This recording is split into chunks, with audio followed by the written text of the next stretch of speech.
down in the zone to get some ground balls, be efficient. Absolutely, and no free passes. Command that strike zone. All right, Dodgers trying to take 2 out of 3 in Philadelphia. The series finale is coming up. Joe and EK have the call. Take it away, guys. We will see you right here after the game.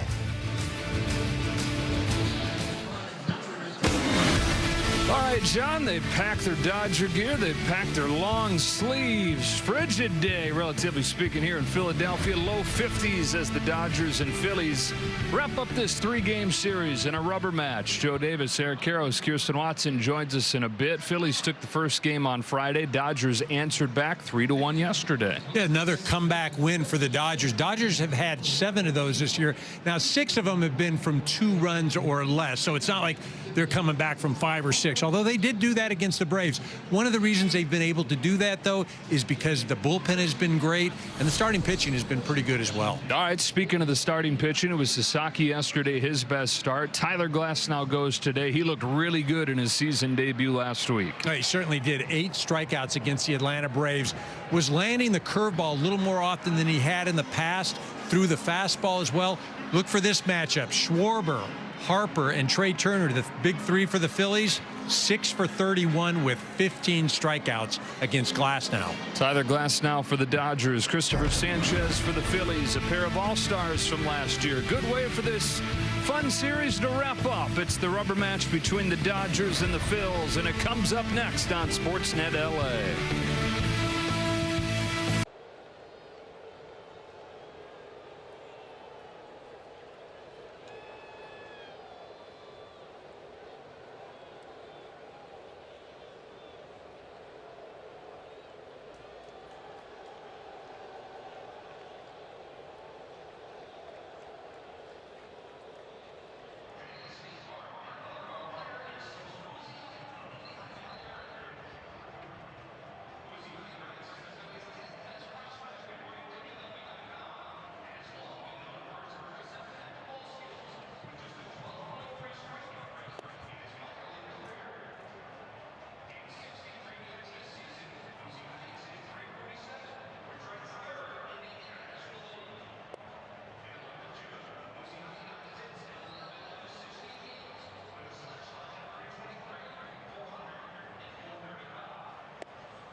All right, great way to get this ball game started. Dave Roberts, Dodgers, and the Philadelphia Phillies playing the final game of this 3-game series. It has lived up to the hype with the team splitting the first 2 games. And the Dodgers have only scored 5 runs in the 2 games. They've all come off home runs.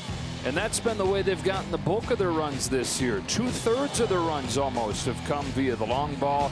Yesterday was Kike Hernandez with a 2-run shot. Michael Conforto with a solo shot and a 3-1 comeback win for LA after the Phillies took the first game 3-2. So we're ready for the final game, and the lineup for the Dodgers presented by your Southern California helpful Honda dealers has Ohtani leading off, and then Mookie Betts and Tommy Edman. Teoscar Hernandez bats clean up. Will Smith had yesterday off, but he's back in there doing the catching and hitting 5th. In left field, it's Michael Conforto. Max Muncy's at 3rd. He went into yesterday's game with 3 hits overall this year, and then had 3 hits yesterday alone. Kike Hernandez, of course, at first base and hitting 8th, and Andy Pages in center field batting 9th to round things out for the Dodgers. And you were talking about it during the pregame show. Really, both these lineups today, Glasnow, Sanchez, the pitcher, is going to have their hands full. Sanchez, 28 years old, and has made what Rob Thompson, his manager, calls one of the greatest transformations he's ever seen.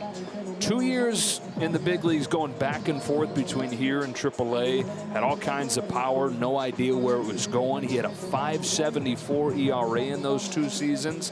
The last 2+ years, EK, he's top 5 in the National League. Yeah, and really it's been about control. I mean, those first couple of years, as you mentioned, up and down. He was starting, he was coming out of the pen. The strikeout to walk ratio was not great. But really, in the last year and a half, 2 years, he has been dynamite. And it'll be interesting today. You mentioned Dodgers are scoring a lot of their runs on home runs. This man has given up 1 home run this year, but through June of last year, it only given up 1 home run. So something's going to give today. Yeah, one of the highest ground ball rates in baseball. Ohtani stands in. Dodgers at 9-1. The Phillies at 6-2. Off we go. A swing and a miss. And 96 from Christopher Sanchez. So he's an all-star last year, has that breakout season. Then he adds 20 pounds this winter. And his fastball's up 2 miles per hour from what it averaged last year, and 4 miles an hour from what it was 2 years ago. Showed off that stuff against the Rockies in his season debut on Monday, going 5 1/3, giving up just 1 run. Beat the Dodgers twice last year. Fires 0-2 and misses away.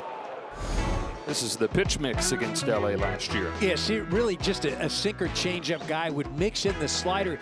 The difference this year, especially with that sinker against right-handed hitters, is he's starting it at their hip. And it's breaking over the plate. Oh, man. Gets Ohtani on strikes to open the ball game.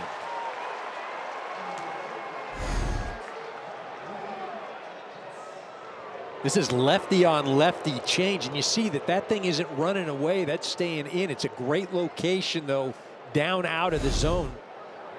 Keeps Ohtani off balance. That was, by some measures, the #1 changeup in baseball last year.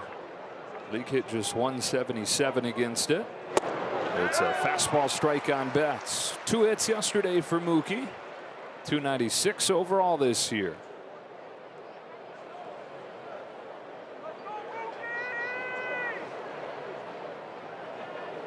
Sanchez comes home. Betts swings and misses. That's the change again.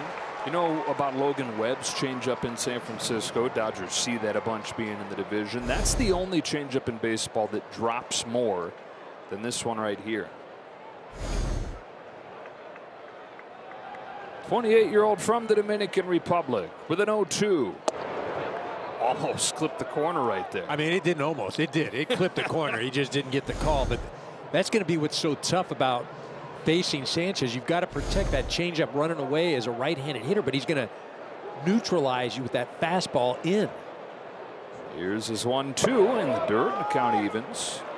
This Phillies rotation excellent, and that's without Ranger Suarez, who's on the injured list currently. You can make a decent case that Aaron Nola, who pitched yesterday and is their longtime staple and face of the rotation, he's like their 4th or 5th best guy when they're fully healthy. Two best rotations in baseball. I would this weekend here. Yeah, right? sorry, but I would just say that the rotation though for the Phillies, there isn't. Their top 5 are good, but you're going to have to get those guys through the entire year, and that's the difference between them and the Dodgers. Whereas the Dodgers will have options to give guys rest throughout the season. They've got guys down in AAA. They've got guys that are coming back, and that's the difference as far as, you know, who's going to be standing at the end of the year as far as health of the rotation. Betts putting together a long at bat and ultimately going down in a fastball. That's a sinker that moves like a changeup.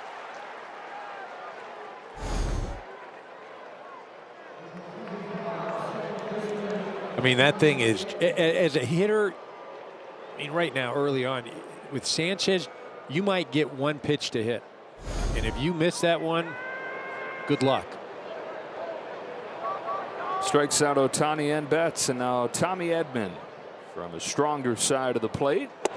Although both sides he's been locked in so far this year. 5 home runs, tied for the National League lead. Yesterday with an 0 for 4, snapped the season opening 9-game hitting streak.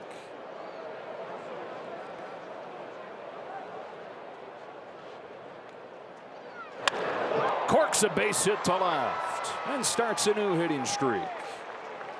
Got one pitch to hit and hit it. They did. Sanchez, he hangs a slider. It's up in the zone. And we've seen these things have been biting out over the plate. And that's the last place you want to throw anything to Tommy Edman, just up in the zone, especially if you're left-handed, you're going to pay. Dodgers are their first base runner against Sanchez, and it brings up Teoscar Hernandez. Hitless yesterday, had 2 hits on Friday night, just narrowly missed a third, including what would have been a home run. Yeah, the average not pretty right now at 211, but it's felt much better than that. Felt like a much better start to the season for Teoscar. Producing runs at a high level again.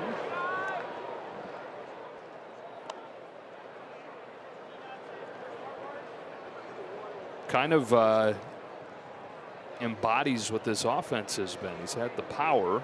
Average hasn't necessarily been there, but the most meaningful swings, big swings and power.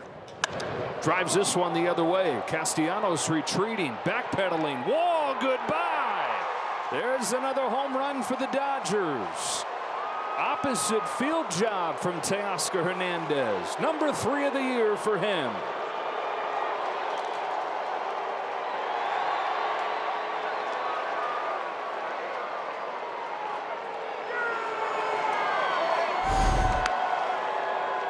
Pitch was a sinker that didn't really sink, stayed up in the zone, and Teo hits that ball, comes off the bat at 100 miles an hour, and it didn't really feel like it was going to go out.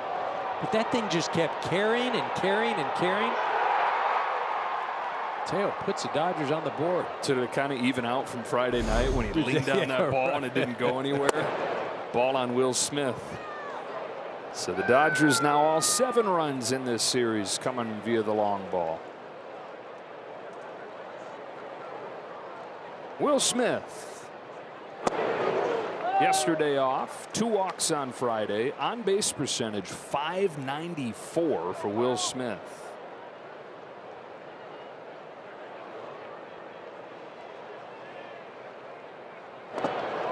Ahead 2-1. I think you just look at Sanchez so far this inning. You know, what is more important, execution or stuff? You saw the first 2 hitters strike out, strike out. Then Edman left the ball up in the zone, bad execution, base hit. Teoscar, ball up in the zone, bad execution, home run. Sharply hit and through, and Will Smith keeps on keeping on. What a start to the season for the Dodger catcher. 3 straight hits here after the back-to-back Ks to start the ball game.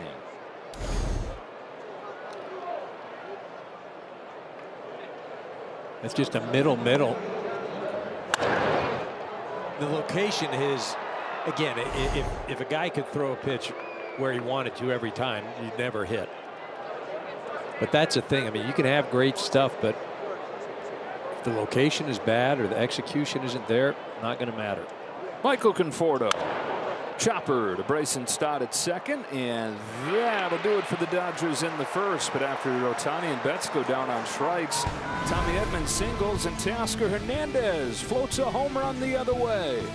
Dodgers 2, Phillies coming up.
Sosa gets his first start of the weekend with Marsh and Marchand doing the catching today.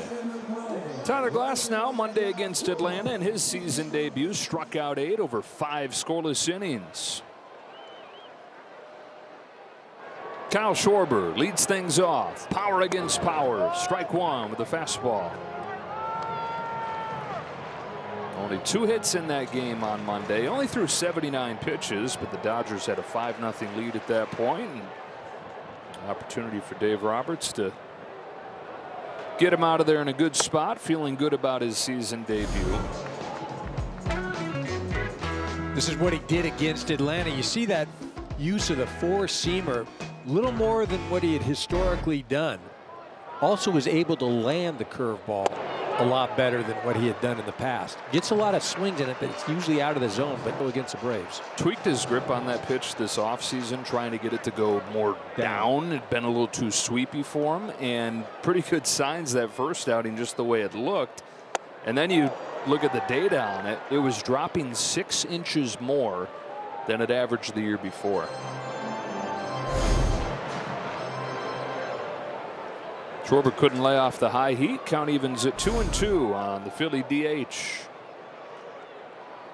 Glasnow comes back home. There's the curve to finish him off. 5 of his strikeouts came on that refined curveball of his on Monday, and he gets his first today like that. Schwarber now 2 for 12 with 8 strikeouts career against Glasnow. And you see that curveball out of the zone, and they still offer at it. If he and the Dodgers get 7 of those today, everybody gets a free Jumbo Jack tomorrow with the purchase of a large drink. LA area restaurants. Trey Turner. We're talking about it during the pregame show. These big 3 at the top. Tyler Glasnow has owned these guys. Yeah, and it's not like one of them has done well and you throw the 3 together and it doesn't look good. I mean, all of them. 2 for 11 into the game. 2 for 11 Schwarber, 2 for 11 Turner, 2 for 9 Harper. Turner 1 for 4 yesterday. Phillies got off to a great start. They had Schwarber and Turner back-to-back hits. First and third against Sasaki with nobody out, but went 2 for 27 the rest of the game. And that 3-1 Dodger win. 3-0 on Turner with Harper on deck.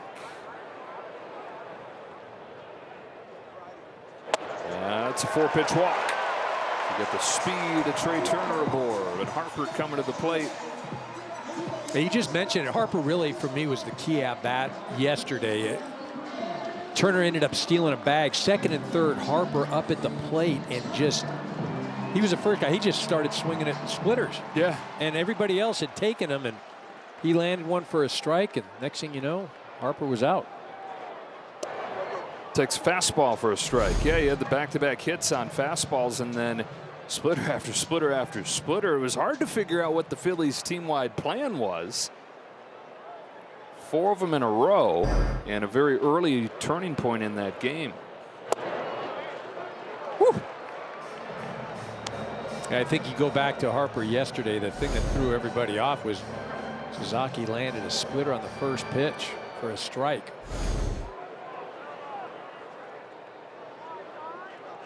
Good lead at first for Turner. Not going. And inside, ball 2. Tyler Glasnow has given up 33 stolen bases and 38 tries the last 2 years. This offseason, that was something that he put some work into, being quicker to the plate. He's added a slide step into his arsenal. He's got one of the game's best base stealers over there in Turner, though. Pop foul, 2-2.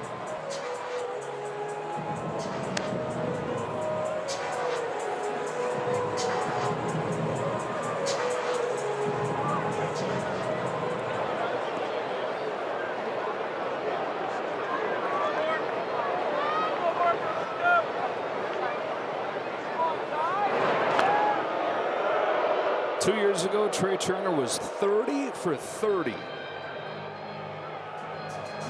Now last year he missed more than a month with a hamstring injury, so wasn't quite the same even when he was on the field. He had just 19 stolen bases. 2 for 2 so far this season.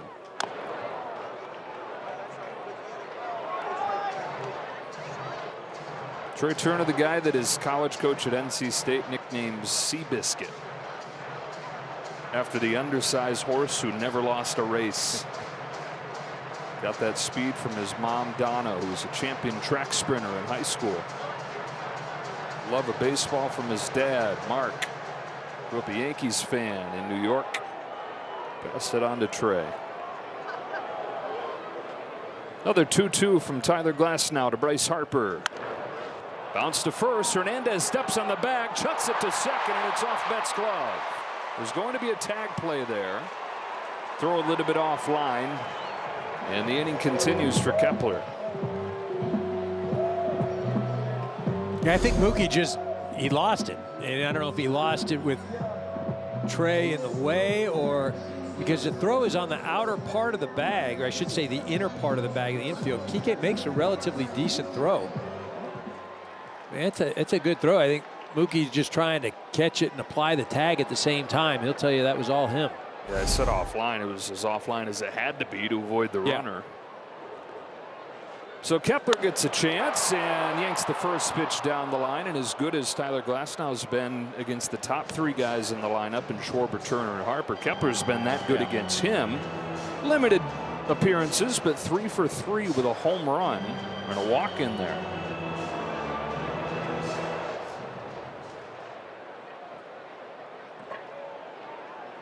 First-year Philly, hoping seeing a pitcher that he's hit hard before can help him get in line. He struggled the last week. Had a 3-hit game against Colorado at the start of the homestand that included a home run, his first as a Philly, but he's 1 for 14 since that home run. Longtime Minnesota Twin, Kepler. 1-2.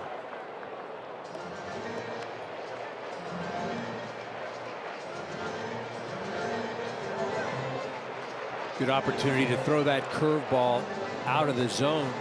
See if Kepler is aggressive and chases.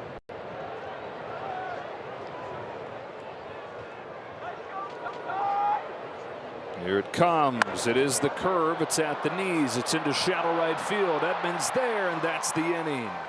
Tyler Glasnow pitches around the walk, and an inning in the books in Philly. The Dodgers in front.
His game in a low place. He was just 3 for 26 on the season. Mentally wasn't feeling great, but then he gets 3 hits, double as his season total, and comes into this one feeling a lot better, even though he's got to go lefty-lefty against Sanchez. Strike 1. Dodgers getting 2 in the first inning on a Teoscar Hernandez home run. Muncy, Kike Hernandez, and Pages here in the second.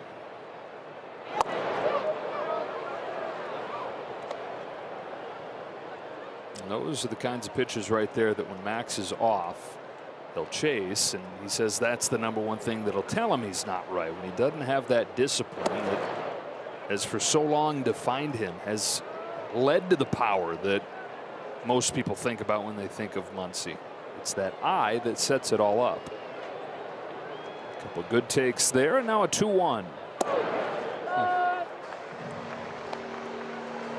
And even that pitch right there, although it's a strike, it's not something that you're going to do damage with, or he's not going to do damage with. So, again, he's disciplined right now. Grounds this one to second. Bryson Stott for the first out.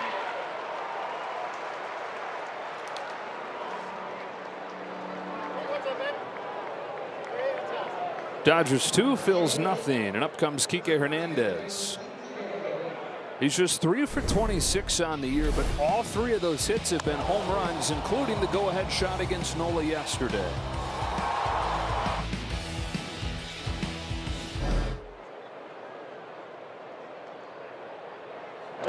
Yesterday's game, EK, was kind of a snapshot of the season so far. The pitching, they're #1 in the majors with a 1.90 ERA. Yesterday gave up just 1 run. And enough power, enough home run power to overcome any other shortcomings. Only the Yankees have hit more home runs than the Dodgers this year. Hernandez bounces out to third, 2 away. And they've been making those home runs count, right? We've seen a few walk-offs so far. We've seen home runs that have put them ahead or tied ball games. Out homering their opponents 21-4. That's crazy. That's a way to cover up any sloppy defensive games or the poor base running the other night. Andy Pages with 2 gone in the second. Floats it into center field. Brandon Marsh. Last year when teams out homered their opponents, the winning percentage was .771. Good recipe for the Dodgers and a 9-1 start.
In the Dodger pitching staff, the biggest story so far in this 9-1 start, leading the majors with a 1.90 ERA. And a hugely encouraging start yesterday for Roki Sasaki with 4 innings of work after he gives up a run, a couple hitters into the game, nothing from there. Really nice to see for this young man, just with all the expectations, the first 2 starts. You know, not a real confidence builder for himself, but yesterday he could walk out feeling pretty good about his outing. A ball on Nick Castellanos, and after the game he cracked a little smile, said to the general manager Brandon Gomes, "So you guys aren't going to release me."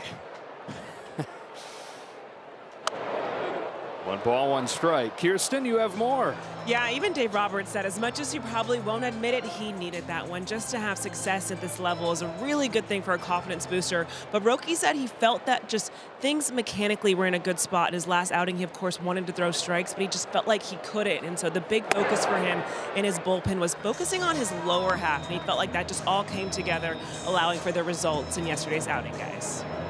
Showed off the reasons that he was so highly regarded. Castellanos, Stott, and Sosa for the Phillies in the second. Punches this ball over to first. Hernandez backhands, feeds Glasnow, wins the race.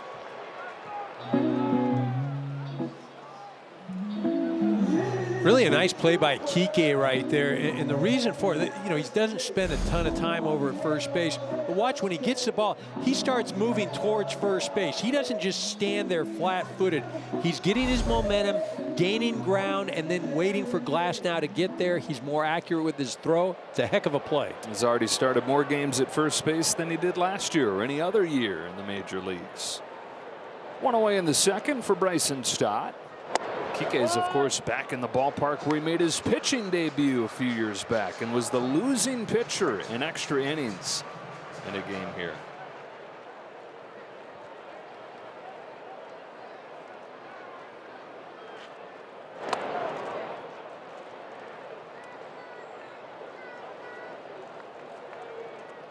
Actually, Kike made some history in that game. He was the first position player in Major League history to allow a walk-off home run.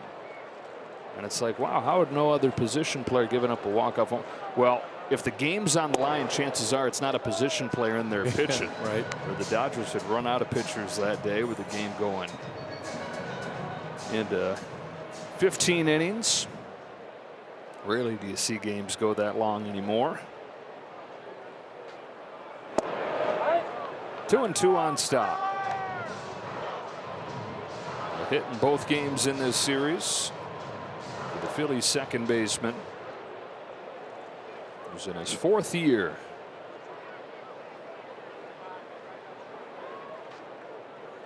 .280, was a Gold Glove finalist a couple years ago. Like he was ready to make that next step, become an all-star caliber player, but then last year injured his elbow early on and was never totally right. His pinky would go numb, a bunch of overcompensations from that, played through it all, and it got worse and worse as the year went on, even though not a lot of people even knew about it. He said, I feel good enough to play. I'm going to play. He shouldn't feel good enough to play well. He's down on strikes here, and Tyler Glasnow has his second.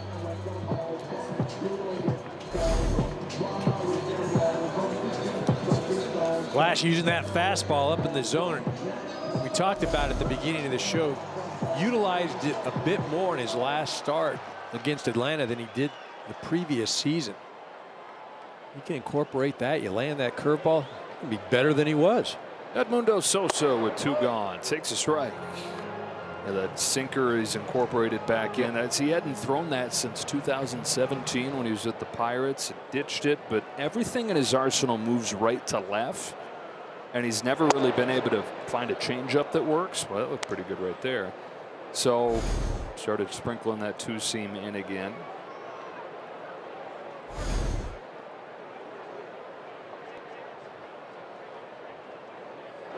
You're sitting there as a right-handed hitter and you can feel like you can lean out over the plate because you know everything's going to break away from you. Even if he only throws that 2-seamer a couple times a game, that puts it in your head. Yeah, you've got to be aware of it. You can't just go up there and anchor into the box. You know, there's something as a pitcher, if you can instill a little bit of uncertainty in that hitter, That's an advantage. I mean, there are a lot of guys that throw hard, but you could just go in there and you could just anchor in that box and let's go get them. But those guys that were a little erratic or could run in on you, not so much. 97 right there. He sat mostly 95 these first 2 starts. A nice, easy 95. He talks about feeling more fluid in his mechanics. Same stuff with a lot less effort, he says. But you can see still plenty in there when he wants to turn it up. 2 strikes. Another good-looking curve. Not going to be an easy play. Barehand Muncy and an infield hit for Sosa.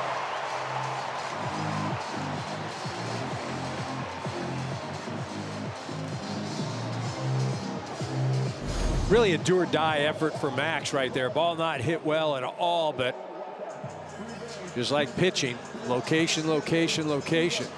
Max comes in, tries to barehand it. I'm not sure even if he fields it cleanly, he has an opportunity to throw out Sosa, who can really run. That's the first 2-strike hit that Tyler Glasnow has given up this year. Braves were 0 for 11 when they got to 2 strikes.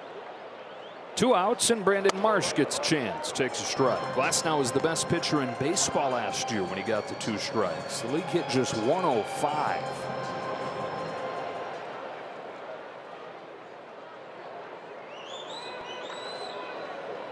Marsh looking for his first hit of this series.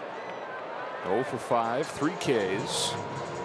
The former top Angels prospect. He was as highly regarded as anybody since Mike Trout had come up through that system. Got to the big league, struggled, got traded over here to Philadelphia. Kind of new life for him. Bounces this one back to Glasnow, and that'll do it for the Phillies in the 2nd.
World champion Dodger baseball on Sportsnet LA is brought to you by Lexus. Experience amazing. So much history in this city of Philadelphia. The Dodgers have a 2-0 lead over the Phillies and a home run from Teoscar Hernandez. And they've got the top of the lineup coming up and a light rain beginning to fall. Kind of a mist settling over Citizens Bank Park here. Some ponchos coming out. Sanchez to Ohtani. Struck him out quickly his first time. Struck out the first 2 hitters that he faced, Ohtani and Betts, and it was like, uh-oh, this might be a long day. And then Hernandez got him with that 2-out homer.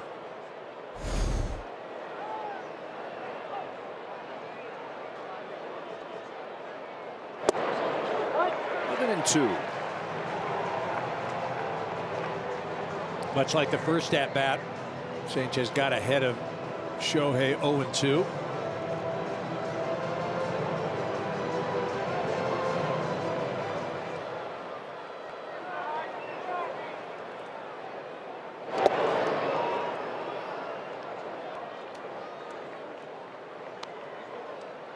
Breakout season last year and a new extension.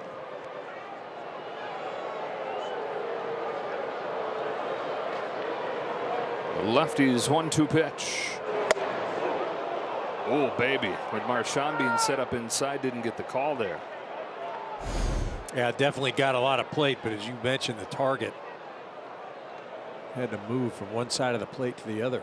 So from 0-2 to 2-2, and strike 3. A lefty-lefty change. Same way that he finished him off the first time. Yeah, you mentioned it, Joe, the lefty-lefty change. This one up in the zone. First at bat was down out of the zone, even bounced, but Shohei unable to pick that pitch up. One gone, third inning. Mookie Betts, strikeout victim himself, first time up there. Now, talking about the turnaround for Sanchez, a 5.74 ERA first 2 years.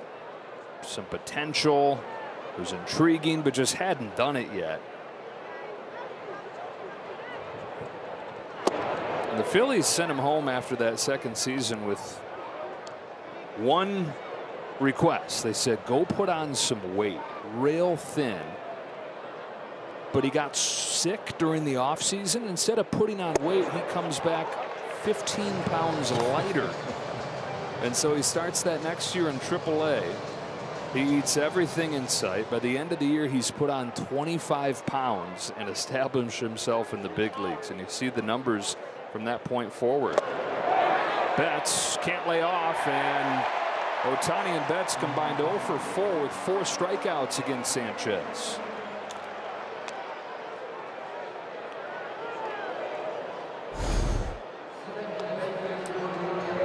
They're really making some good pitches. Sanchez, he's going out of the zone. He's changing eye levels. Changeup, sinker, the slider. Edman with 2 away. One of the ways that Christopher's put on all that good weight is he's marrying a chef. And so part of his great year last year, the All-Star, an extension. On his birthday last December, he proposed to his girlfriend. She said yes. And she quit cooking. Yeah, no. I'm going to hire somebody to do that now.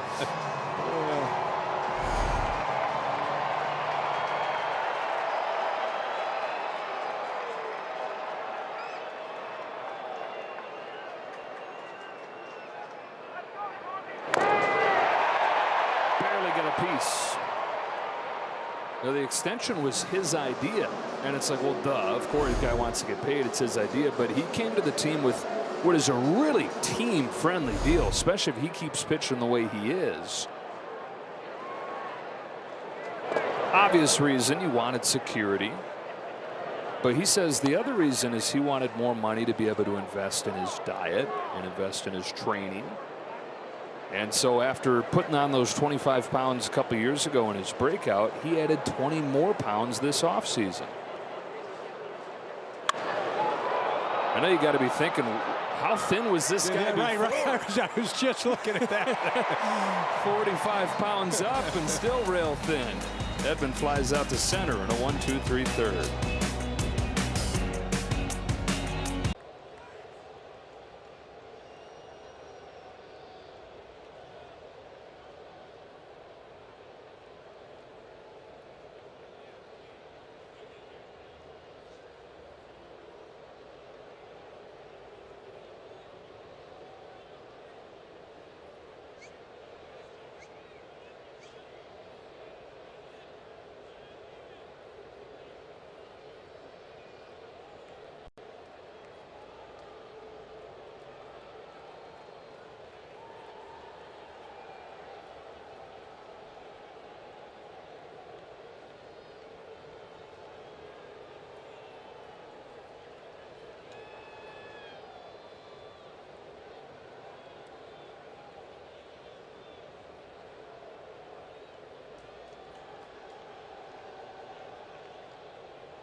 Champion Gold Collection at MLBshop.com. Embellished with gold accents and scripts. Get the gear that celebrates the glory of last season's journey. We've been pretty lucky so far this weekend when it comes to the weather. This is what they were talking about. And they said pack warm and ready for a little bit of rain. It started to fall more heavily as we move along to the bottom of the third. And Rafael Marchand takes upstairs 1-0. Marchand's second start of the season. 1 for 4 in his first start. Rafael got to the majors for a handful of games a few years back, and he's like, all right, I've made it. He then went 2 full years without getting another call-up. 2 straight years in AAA after having tasted the big leagues. Made it to the majors again last year. First opening day roster this season. Glass now is falling behind the 9-hitter 3-0. Sometimes you wonder why a guy is continuing to play. They're in the minor leagues because they did have that taste, and it's you're chasing it again. Want to get back to the big leagues, and a lot of stories of perseverance.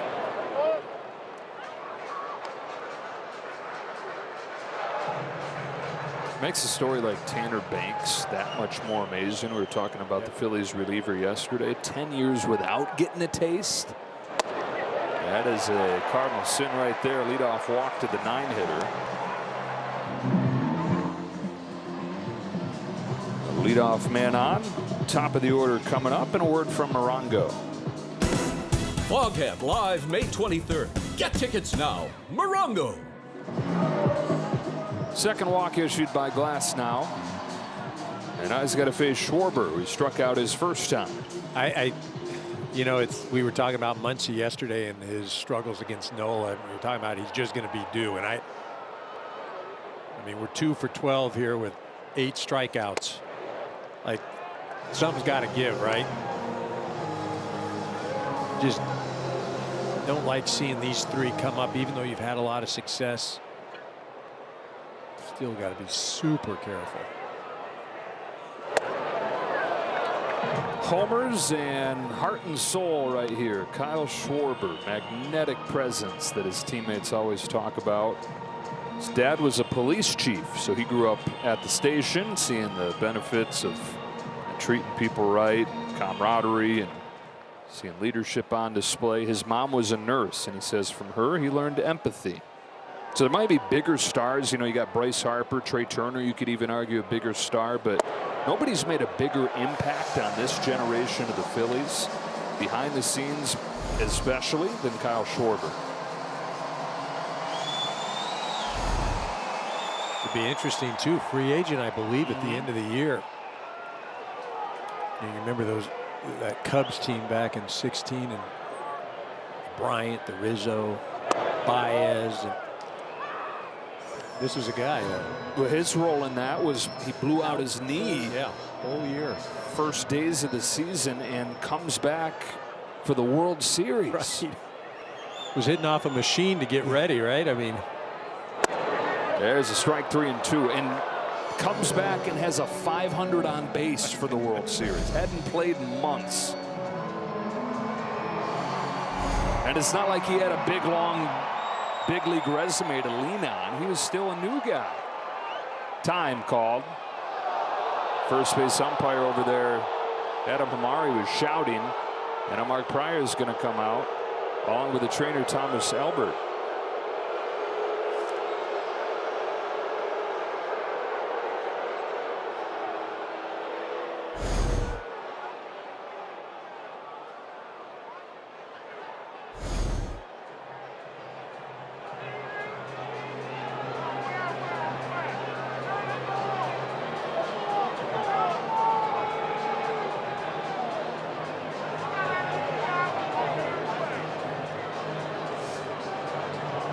We've not mentioned the footing, the rain falling, and you saw before the inning him knocking some dirt off his shoes, doing a little manicuring to the mound. You wonder how much that's playing a factor in a little bit sloppy start to this pitching in the third. well, it's tough. You get that mud stuck in between your spikes, and then you can't get any bearing on the mound at all. just kind of slide down.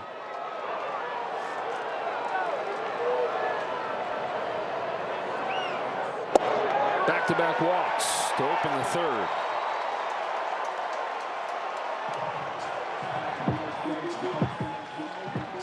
I mean, that's tough too right there. One pitch to really determine the at-bat after a little visit to the mound. Glasnow unable to execute. Well, it was the second inning in his first start against Atlanta where he said he just felt a little out of whack, a little out of sync with the mechanics, walked a couple, and was able to get out of that jam. Finds himself in a jam here. Trey Turner, ball one.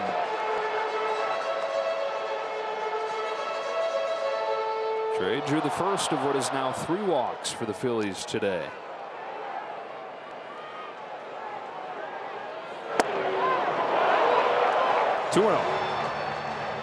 And remember, as good as Glasnow was the other day against Atlanta, he did have 3 walks. You know, Atlanta was expanding the zone as well. They were struggling offensively. Philly's shown a bit more patience so far this afternoon. There's a strike that has been noteworthy of these Phillies so far this year. Normally one of the most aggressive teams in baseball.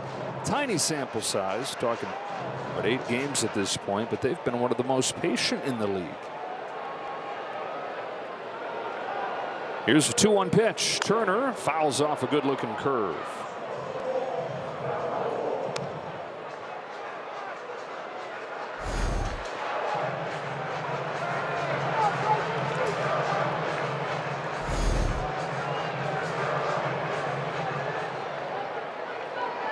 Marchand at second, Schwarber at first.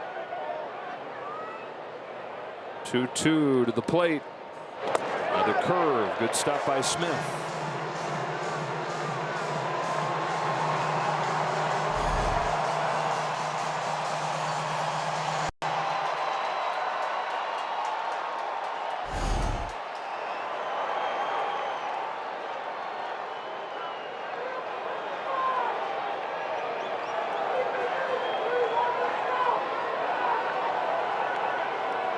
Three-two pitch. 3 straight walks to load the bases in front of Bryce Harper.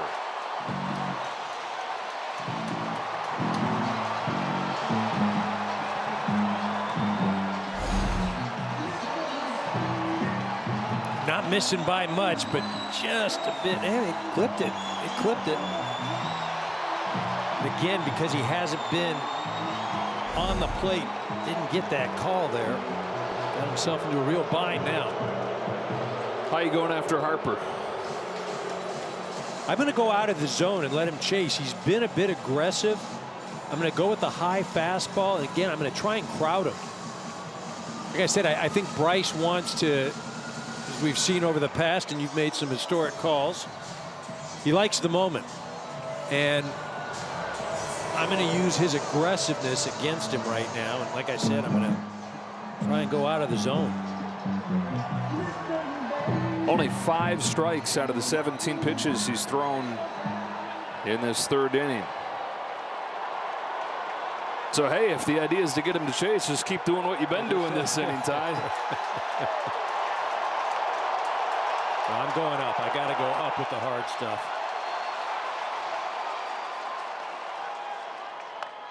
Started him with a curve, flare into left center field, that'll drop in for a base hit, and they go station to station.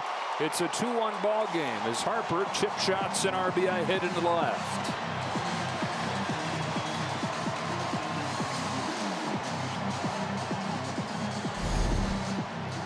Certainly not pretty, but effective. Tyler just leaves that curveball up in the zone, but Harper just getting the bat on the ball and find some grass. Right, exactly. I mean, the struggle with that is, yes, you can be frustrated, but you put yourself in that situation with the 3 walks. So 3 walks and then a paper cut there. But he's got stuff that can get him out of this. He's got a nemesis right here in Kepler, who is 3 for 4 with a home run against him lifetime. Wild pitch, tie game.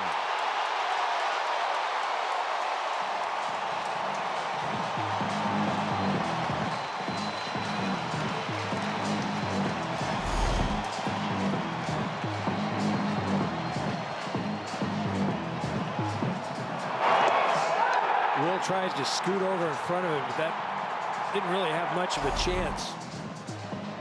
Bouncing it that far in front of the plate and off of the plate. Already action in the Dodger bullpen. Third inning, nobody out.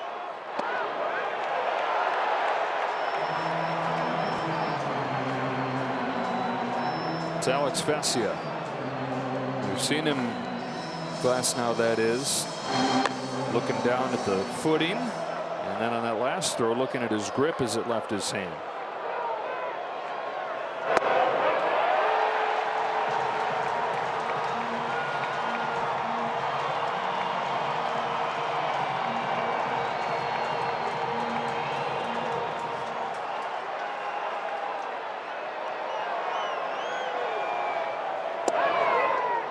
Strike one.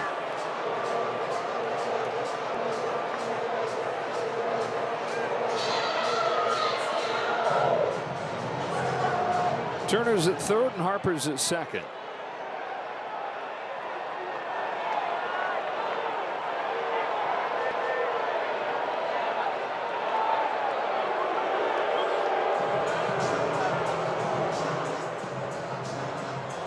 He is really working on those cleats. It's gonna be hard to go compete when your mind's that caught up in something.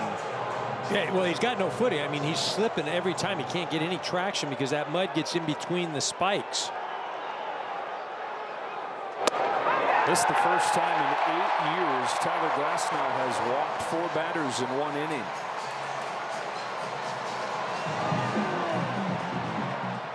You know, it's one of those things that usually they'll have a popsicle stick out there behind the mound, and you can use that to try and get the mud out from in between the cleats. But the problem is where they have tried to firm up the mound, that area has become muddy now because they add some of that, you know, dry dirt and everything. And while it dries things out, it doesn't do wonders for your spikes because, again, you can't catch on to anything. You just slide. And he can ask for the game to be stopped for it to be worked on. But it's not going to be much better. It's just they're going to put some more of that dry dirt. It's still going to be clumpy, and you're still going to get mud on your spikes. And this looks like it's going to be it. Dave Roberts is going to come out and take the ball from Tyler Glasnow, who cruised through 2 innings, but then one of the worst innings of his career right here in the third.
Game, bottom of the third, still nobody out. Phillies have the bases loaded, and Alex Vesia comes in. Time for Coors Light beating the pressure as part of this bullpen performance yesterday.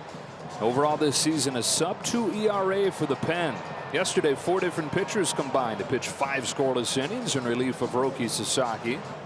And it is going to be a long day for the pen today. And you mentioned Vesia. We saw, what, less than, 18 hours ago? 20 hours ago?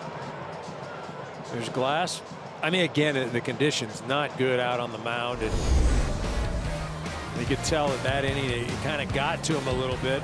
Mark Pryor saw something. They went out to the mound, but he was battling with those spikes all inning long. You know, and you got to think too, is a guy that's coming off injury and physical ailments. I mean, the last thing you want to be doing is throwing on the mound and slipping around, and just with that in the back of your head, a lot going on.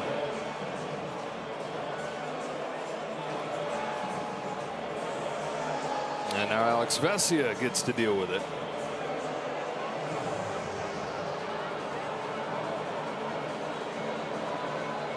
This is the crew chief, Todd Tichenor. I was asking for a new rosin bag, or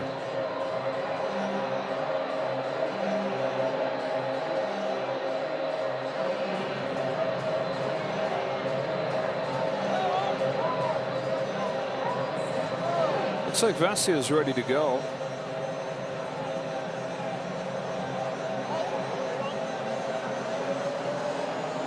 There we go.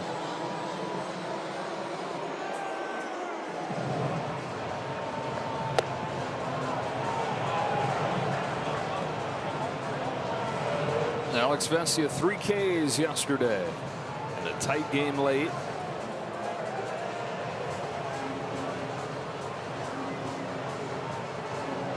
There we go. Got some fresh ones. Not sure how that's going to help the spikes. No, it's not going to be great. I mean,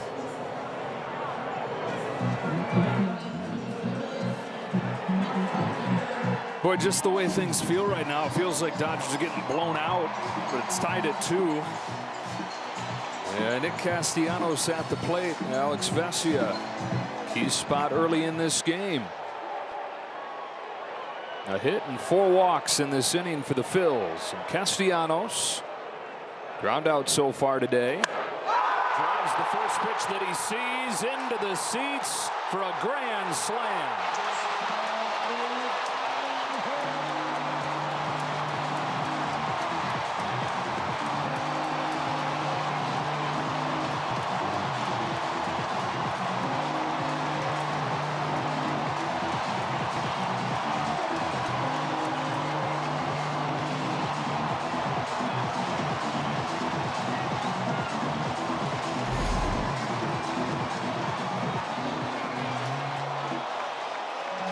didn't waste any time sitting on that high fastball. He knew it the minute he got it.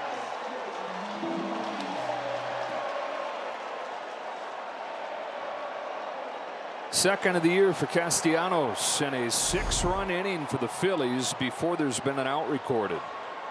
A ball on stop.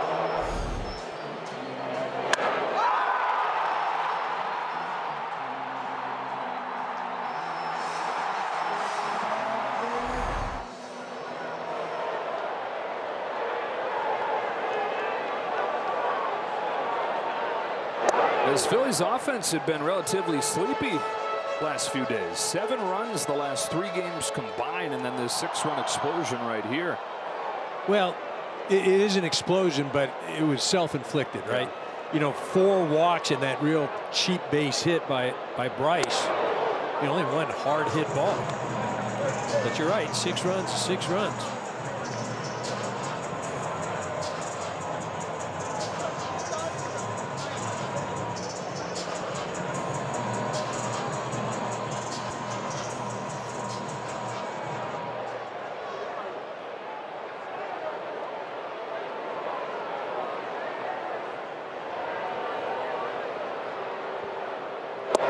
Five of the 6 charged to glass now. It's the first time that a Dodger starter this year has given up 3 earned runs. A really high bar it's been set by this rotation and this pitching staff through 10 games. 2-2 from Vesia.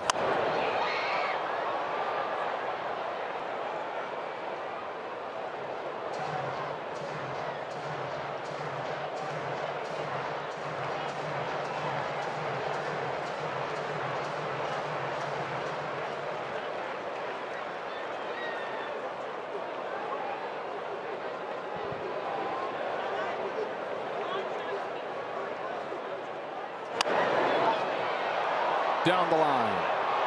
Conforto makes the catch in close quarters. Not an easy play, but Conforto hangs on for the first out of the inning. Close quarters, and really looked like he got a face full of net too as well. I mean, you think that that area is open over there, but watch him. He runs right into the screen as well. I mean, in a way, it's almost kind of helpful you have that screen because the fans aren't going to lean over or interfere with it. But really a nice job by Conforto there to stay with it. Some familiarity with navigating this ballpark all his years in the division with the Mets. A strike on Sosa. Sosa singled his first time. This is only the 6th game that he's played in, but it was his team leading 10th hit.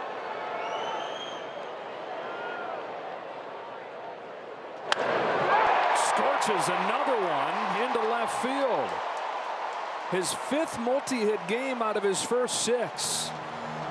And the guy can't buy a start. I was going to say he's going to probably find his way on the bench for the next game.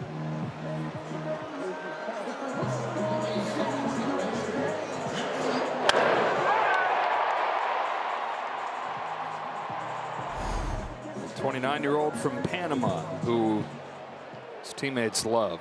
Rob Thompson has said it's like he's in his backyard playing. He's always so happy and filled with energy. Marsh fouls off first pitch.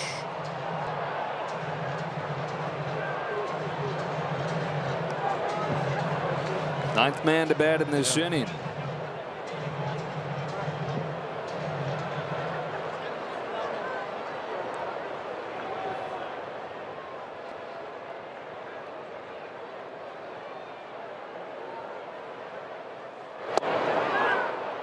Brandon Marsh says he wets his hair about 15 times per day. I don't know if he's going to have to wet it as many times today. Mother Nature doing it for him. Was that watering it to make it grow, or what do you? Yeah. Reaches out and stays alive. Guy just likes to have it. Have that Yeah, no, he doesn't flow want to it. I Yeah. mean, he doesn't want it to look like the beard. That's why you got to differentiate. That beard is. Could use some conditioner, probably, right? The beard he started growing as soon as he was physically capable of. He said he was the last kid that was able to grow facial hair, and he always told himself, as soon as I can, I will, and I ain't going to stop. Off the hands. Edman and Betts. Betts has it. He all the way over there. Right where Tommy Edman started the play.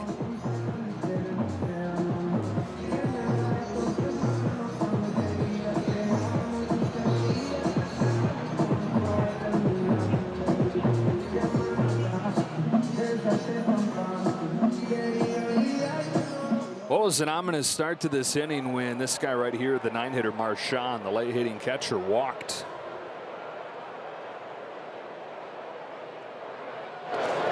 In the dirt, Sosa into scoring position.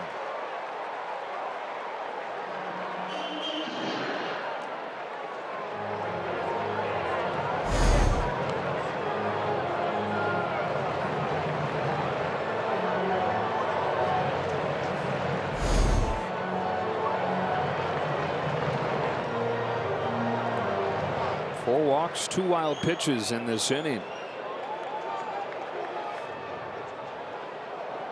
Now Marchand takes ball 2.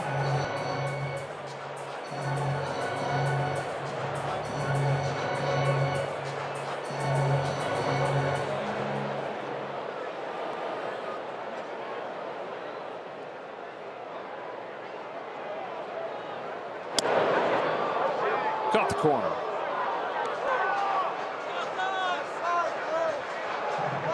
Rafael Marchand has 9 walks in his major league career. He couldn't get 2 in 1 inning, could he?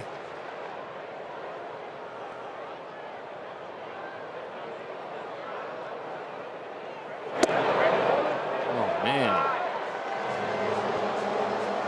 Well, with that zone back there, he might. Yeah. Hunter Wendelstedt, veteran umpire, calling balls and strikes today. Sosa's second, 2 out, and a 3-1 pitch. A pop fly. Mookie Betts says this one very clearly is mine. It's got no competition for. The big swing in the inning was the grand slam from Castellanos, taking advantage of the walks, and it's 6-2 Phils.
World Champion Dodger Baseball on Sportsnet LA is brought to you by Carl's Jr. Introducing Carl's Jr.'s new triple burgers. Next time, tell them to triple it.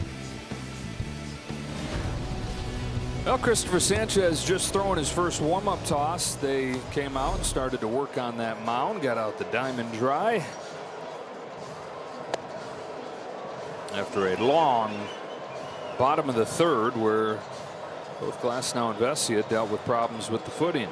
They get a new spike mask with 5,000 out there too. But again, you know, in fairness, we could have asked for it.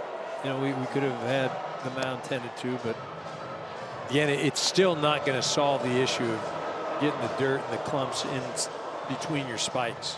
It's again, just not ideal weather to pitch in.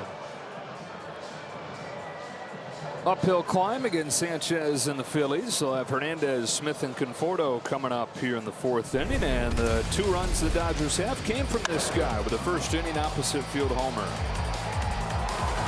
He hit that ball, came off the bat at over 100 miles an hour. It certainly didn't look like it when he first hit it, but the ball had some carry and it carried right into the seats. Number 3 of the season for Teoscar.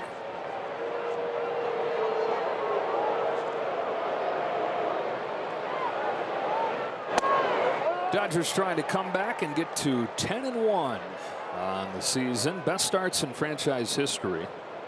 1955 team, the 1940 team, 10-1, so it would match that.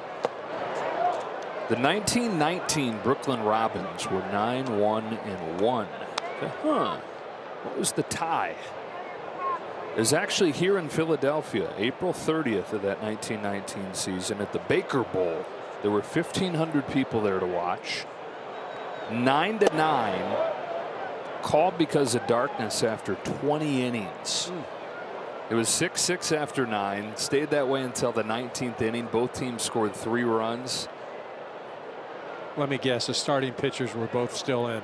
They both went the distance. Here's a shot down the line. Got a chance again. It is a fair ball and a second opposite field home run for Teoscar Hernandez. We had his best opposite field season ever last year. Hadn't seen a whole lot of that so far this season, but 2 of them in 1 game. So it's the Phillies 6 and Teoscar 3. I mean, that ball's not even in the strike zone, but it's up. A sinker, I think, that was just on the outer part of the plate, and he shoots it out there. Yeah, leaning it fair. And it just was. Strike on Will Smith.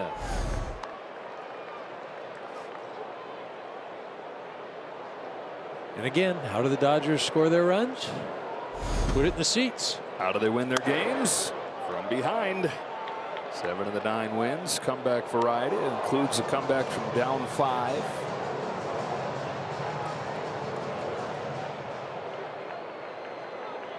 So Teoscar Hernandez has doubled his home run total for the season. His first 2 times up here today. Smith down quickly for the first out of the 4th on Sanchez's 5th K. All right, yeah, so that game in 1919, 20 innings. Burley Grimes, the old spitballer for the Robins, all 20 innings. Joe Eschker for the Phillies, all 20 innings. I was legitimately just joking. Oh, no, I was they being did. sarcastic. Like, oh, yeah, I'm sure they pitched it. What? Eschker, a name that baseball historians may say, wait a minute, I've heard that. The next year, Eschker got traded to the Boston Braves and went all 26 innings in a complete game against Brooklyn. Conforto gets plunked here. Leon Cador for the Dodgers also went all 26 innings in the longest game in Major League history. A 1-1 tie. 3 games in one day. 1 run between the teams combined, or 2 runs between the teams combined. Joe, that's when men were men. I guess. 20, that's crazy. 1 away from Muncy. Down the shoot for a strike.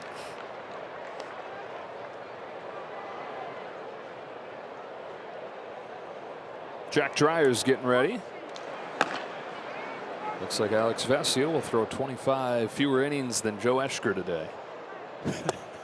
0-2.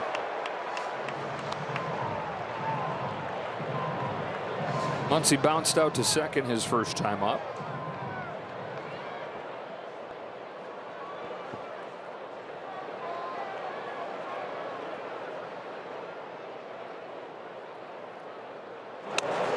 Almost got hit.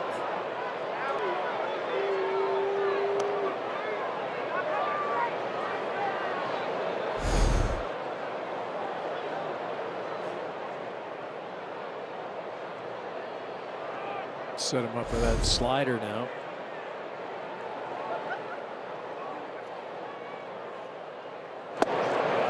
Fastball.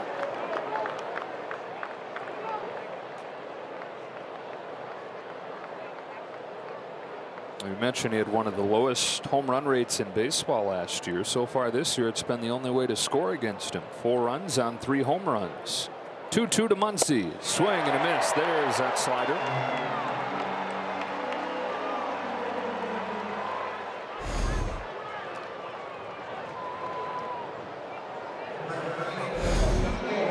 Again, just so tough to cover both sides of the plate with Sanchez on the mound. Running that stuff, that sinker hard in on your hands as a lefty, and that slider away. He's got 6 Ks. His first one to Kike Hernandez downstairs. The whole equation for Sanchez has been get ahead, right? Top 10 in first pitch strike rate. And then he had the highest chase rate in baseball last year. But that ability to get Chase set up by getting ahead as often as anybody.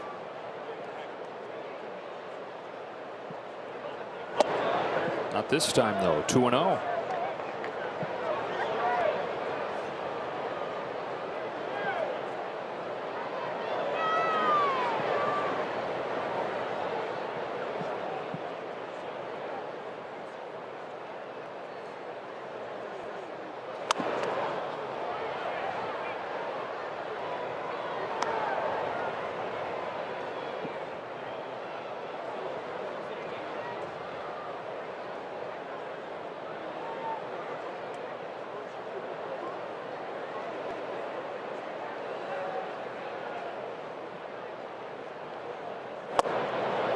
Ball 3.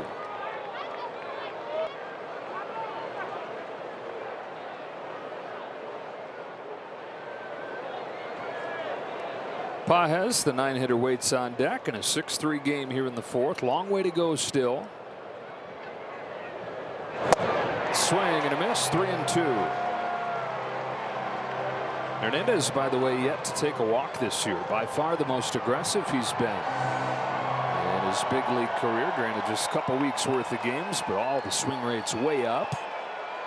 Head start from first coming for Conforto. Sanchez to Hernandez, the 3-2, and there's the first free pass taken by Kike. And with that, the Dodgers get the tying run up there.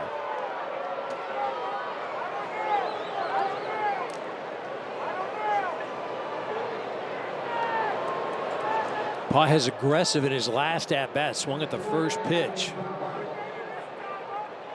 I think after Kike just walked, maybe a little selective, see some pitches, or going to try and ambush him. Fly to center his first time, 3 for 31 on the year. Generous inside corner for a strike.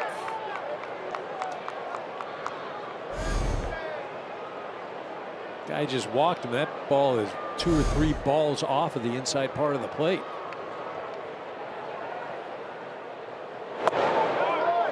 Pages, after connecting on 13 home runs as a rookie, looking for his first one here in year 2.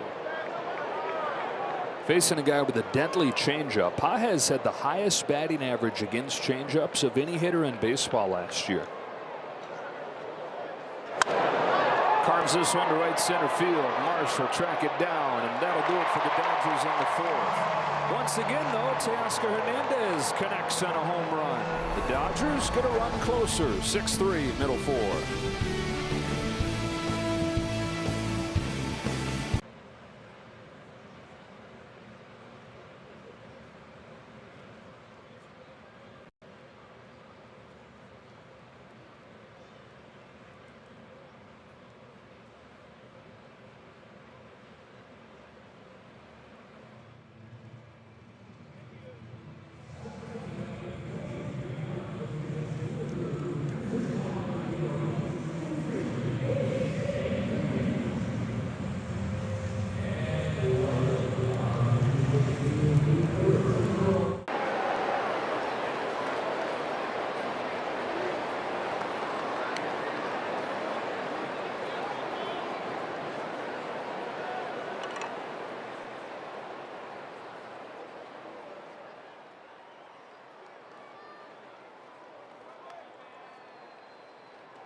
When the first 40,000 fans in attendance receive a Jackie Robinson replica 1955 home jersey celebrating the 70th anniversary of the World Championship presented by UCLA Health. For tickets, visit Dodgers.com/promotions. Jack Dreyer is the new pitcher for the Dodgers, off to an impressive start to his major league career with a 1.69 ERA over his first 4 games.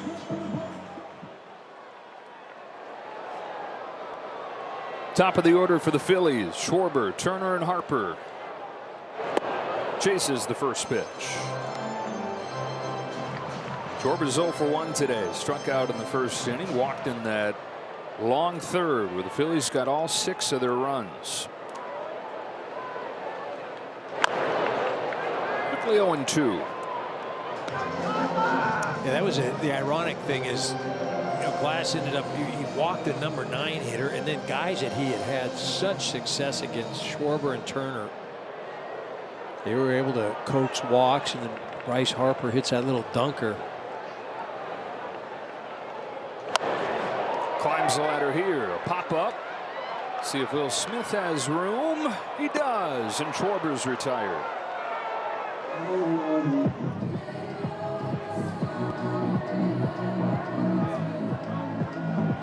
Jack Dreyer, the second Dreyer to pitch in the big leagues. His dad, Steve, a couple seasons in the majors of the Texas Rangers as a pitcher back in the early 90s.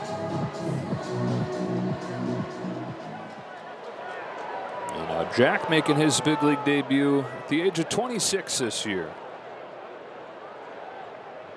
Turner, who's walked both times, takes a strike. For more, we go down to Kirsten. Thanks, Joe. Well, I got to talk with Jack yesterday just about how special it is to kind of have this moment in the league and to share this with his dad. And he said the coolest part is the game is the same. So they get to talk about it, and he gets to get some really good advice from him. And he also said when he picked up his first win back in Los Angeles, and with that, he's going to have the lineup card, the baseball he got from the game, and he's going to frame it, and they're going to put it next to his dad's because he still has his from his first win as well, guys. Oh, very cool. His dad finished off his big league career 4 wins. How about Jack's first win, though? It was solidified as Turner goes down on strikes with Shohei Ohtani's walk-off home run. What a story to be able to tell. I got to get Shohei to sign that card on Jack, right? 4th strikeout for Dodger pitchers, 3 more, and nope, 3rd strikeout, 4 more. That Jack math's hard, man. Look, you get 7, you get a Jack. Strike 1 on Harper. Jack Dreyer, Jack in a box. Yeah.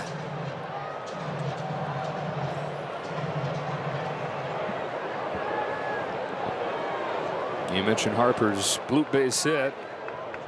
Not going to run last inning. This is 3rd run batted in so far this year. Bit of a quiet start for the superstar.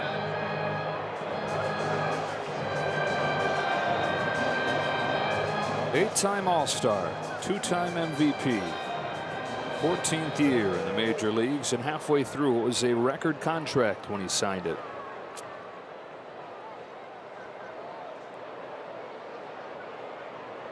Swing and a miss. Dreyer strikes out Harper on 3 pitches and works a 1-2-3-4.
Baseball on Sportsnet LA is brought to you by your Southern California Toyota dealers. Did you get you a cheesesteak while you were in town? I think I'm going to get one after the game. Okay. For the train ride. Top of the order for the Dodgers, a strike on Ohtani, who was struck out both times against Sanchez.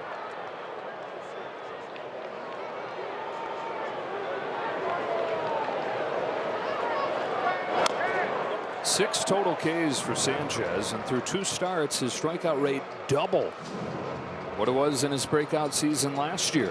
As good as he was last year, the strikeout rate was still below major league average. It was mostly about the weak contact, the ground balls. But he's added velocity to everything moving a little bit more. They think a sneaky Cy Young candidate. Certainly on the right team to do so, right? He's going to get some support offensively. It's a good team. Everything's going to be meaningful. Can kind of fly under the radar behind Zach Wheeler, who you could argue is probably been the best starter the last few years collectively. Pretty good piece to his resume right there. He strikes out Ohtani for a third time. Third time, and all 3 times swinging. And he's been inside. First two times he went lefty on lefty changeup. That one he just barrels a sinker in on the hands at 97. So Ohtani and Betts combined 0 for 5 strikeouts. Betts puts it in play. Diving stop Sosa to his feet. The throw's offline and an infield hit for Betts. So one of the top 2 solves Sanchez right there with an infield hit. Sosa, nice job of grabbing that ball, but just the footing just couldn't get up cleanly with that. Betts hustling down. See Bryce coming off the bat just to make sure he catches it. Mookie's seeing it the whole time.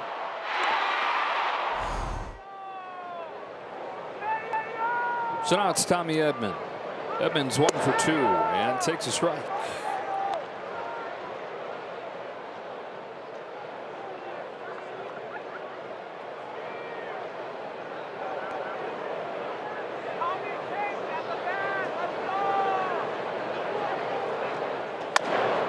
Towards the middle. Stott slides to get it. Shovels it off to Turner. They get the lead out. Slick looking play right there. 2-away in the 5th.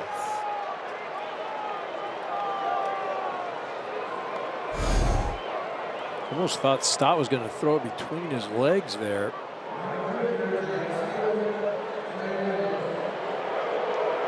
Good job of just getting one out there.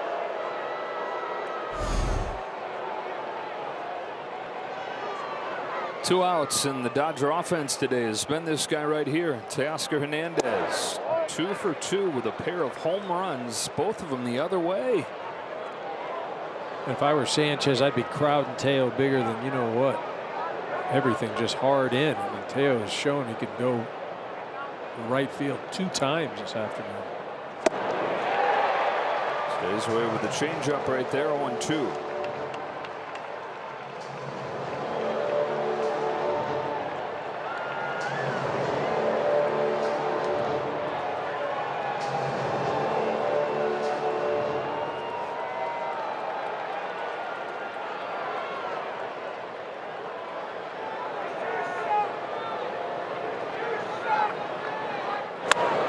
Down the line, a fair ball.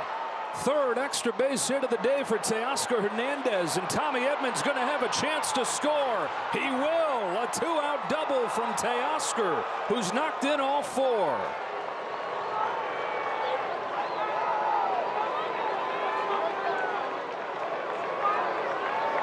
Have a day, huh? Tried to throw him a changeup. Teo just went out and got it and hooked it down the line. Tommy Edman seeing the play in front of him. Ebel having no thought of holding him up. So a run in the 4th, a run in the 5th. They're within 2. Tying run at the plate in the form of Will Smith. 1 for 2 with a single. About the first run this series for the Dodgers, not because of the home run. Yeah. And the first run this season allowed by Christopher Sanchez in a way other than a home run. And now the guy that has been the best Dodger hitter so far this year, in Smith. Through the back door, strike 2. talking about Cy Young potential with Sanchez.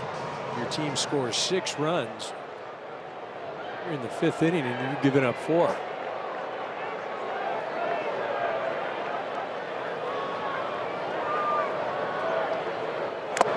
Comes back to strike out Smith, but the Dodgers with a 2-out base hit from Teoscar Hernandez to drive in Tommy Edman all the way from first.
For Hello Kitty Night, the first 40,000 fans in attendance receive a Hello Kitty Squish plush. For tickets, visit Dodgers.com/promotions. It's a 6-4 game. Jack Dreyer is going to stay on the pitch this bottom of the 5th inning with Kepler, Castellanos, and Stott coming up. 1, 2, 3, 4th against Schwarber, Turner, and Harper. Really impressive stuff from Dreyer. First one to Kepler is caught on and missed. Kepler 0 for 1, walked and scored in the 6-run 3rd. Kepler now 1 for his last 15 after his first home run as a Philly. Lone new addition to this lineup, and they're hoping kind of a buy low situation here. He's coming off one of his worst years. Turns out fighting through a detached core muscle that had sapped his power.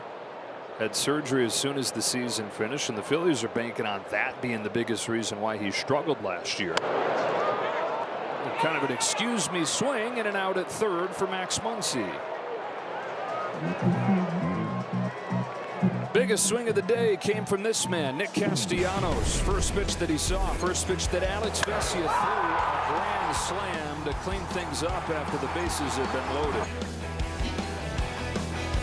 Yeah, it felt like Castellanos just ambushed him. He was selling out for a high fastball, and fortunately for him, he got it. 33-year-old in his 13th year. Coming off the one that he was most proud of. Part of it was the way that he recovered. He was hitting $170 at the end of April, no pop, finished with numbers where they always are. And then there were 2 new things that he added last year. He struck out less than ever. He's always been among the leaders in strikeouts. And he played more than ever. At the age of 32, all 162 games for the first time.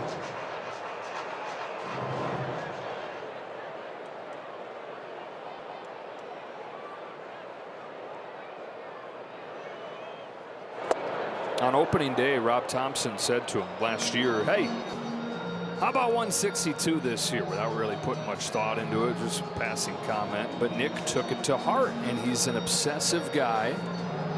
Sets his mind to something, he's going to try to find a way to go do it.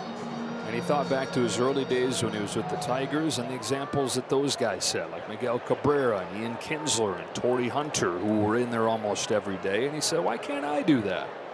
So his proudest year came as a result. Flies this one to deep right center field. Teoscar Hernandez calls off Pages and puts it away. With 2 gone in the 5th, we get a word from Jack in the Box. My Big Smash Jack has more than double the beef of a Big Mac. Seriously. Welcome to Jack in the Box. How about the young arms, the rookie arms in this series out of the bullpen for the Dodgers? Ben Kasparius, a couple scoreless innings yesterday, 7 scoreless innings on the year. Dreyer's retired all 5 that he's faced today. 1 run over 7 innings. So between the guys, 14 innings, just 1 run, and has rounded out this pitching staff. Well, it really has. I think we saw a glimpse of it with Kasparius last year, especially in the postseason, but he's really emerged as that guy that you can use in any type of situation. Jack Dreyer, too, is not one of those guys that you feel he's only going to be effective against lefties. He's a neutral guy. He's been very good. Again, that's just kind of been the Dodgers' mantra. They're able to find guys that, they can use in that bullpen and be effective. Woo! Good morning, good afternoon, and good night. Jack Dreyer 6 up, 6 down on 19 pitches.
Dodger Baseball on Sportsnet LA is brought to you by Shakey's Pizza Parlor, serving up handcrafted pizza, crispy fried chicken, and famous Mojo potatoes for 70 years.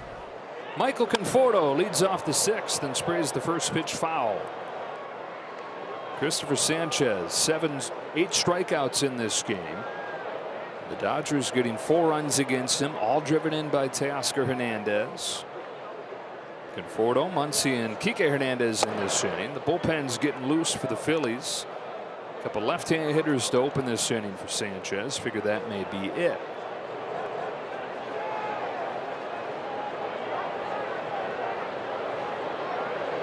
On this 1-1, Conforto takes inside. He was hit his last time up. And ahead 2-1 here. That's Jose Ruiz.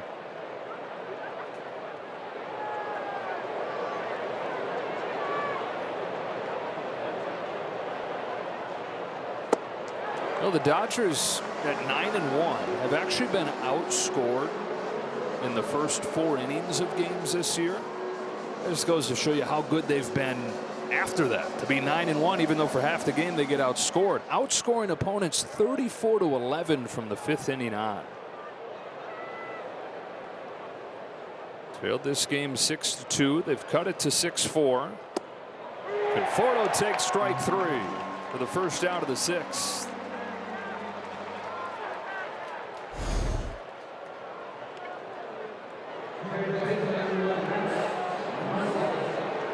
Sinker right down the middle, just freezes Conforto.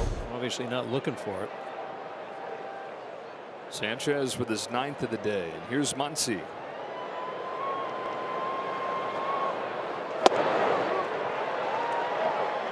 I mean, this has just got to be such a tough at-bat for a left-handed hitter. I mean, we saw what he's done to Ohtani.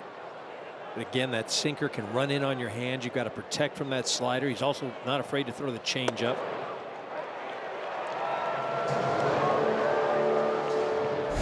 And it's almost like you just kind of got to spread out and commit to shooting the ball the other way.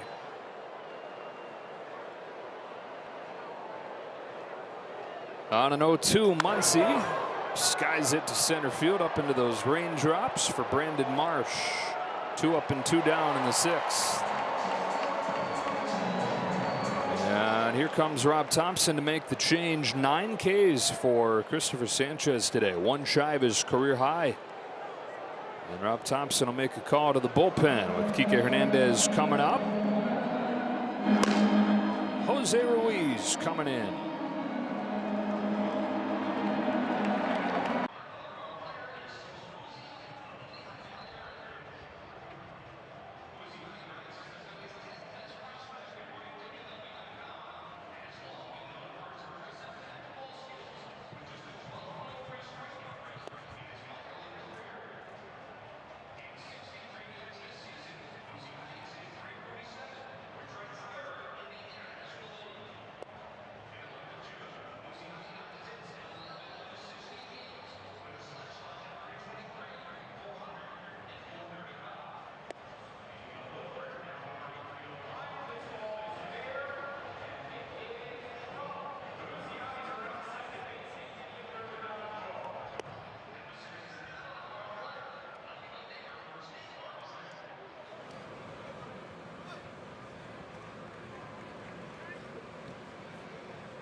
LA is brought to you by Jack in the Box. The Smash Jack is back with so much more beef. In a 6-4 game here in the 6th inning. Into the bullpen go the Phillies. Jose Ruiz on the pitch with Kike Hernandez coming up. Anybody but Christopher Sanchez with the 9 Ks that he had racked up. It's Ruiz, who's pitched in just 3 games this year.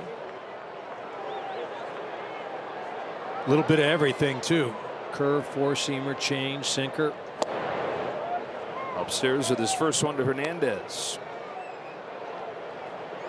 Ruiz faced 1 hitter on Friday night, faced Mookie Betts, and actually didn't even face him because the inning ended while he was in there, but Ohtani getting caught stealing. So he didn't have to have an official hitter faced.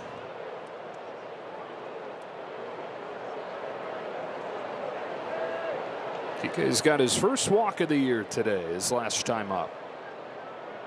On this 2-0 pitch, bounces one foul, 2-1.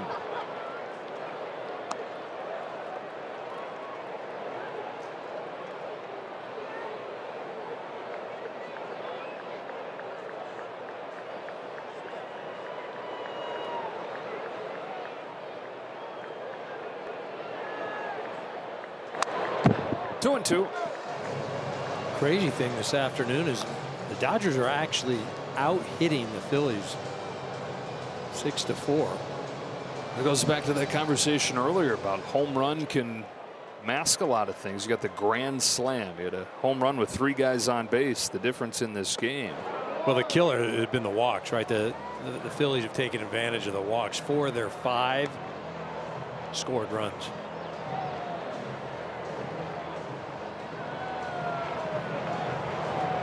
Count goes full on Hernandez. Pages waits on deck. Dodgers trying to get the tying run to the plate here in the 6th inning.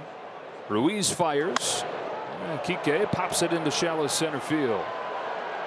Second baseman Stott is there, and that'll do it for the Dodgers in the 6th.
Freeman bobblehead night presented by Bank of America. Visit Dodgers.com/promotions. How about a 3rd inning of work coming here for Jack Dreyer? 6-4 Phillies in front. Dreyer keeping him in the game. Trying to go once through the lineup. Mundo Sosa takes a strike. He's gone 6 up and 6 down. He's struck out Trey Turner and Bryce Harper and Bryson Stott. And faces Sosa, Marsh, and Marchand here in the 6th.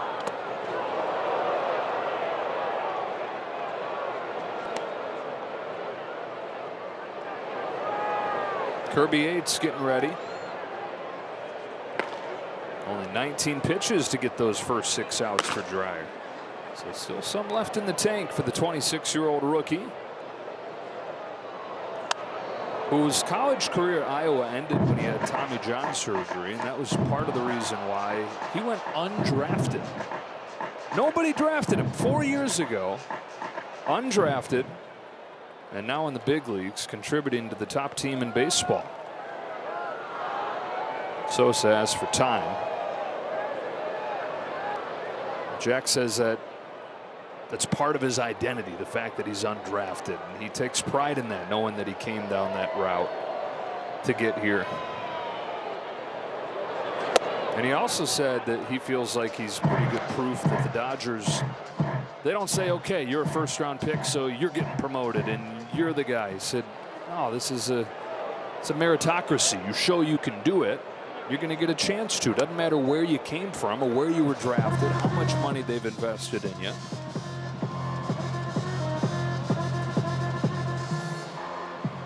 If you're a pitcher and can pitch, you're getting an opportunity here. No question. His payoff to Sosa is at the knees to get him. Oh, generous strike zone right there. Thank you, Hunter. 1 away.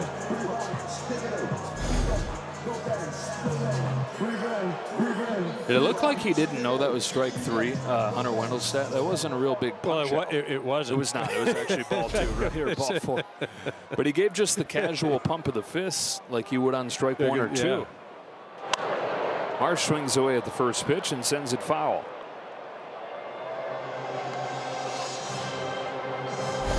And watch the call as you mentioned. Oh, I'm not going to see it, but yeah, that pitch down a little bit. Will Smith doing a nice job of, while catching it, he's bringing the glove up. Good presentation. 0-2 on Marsh.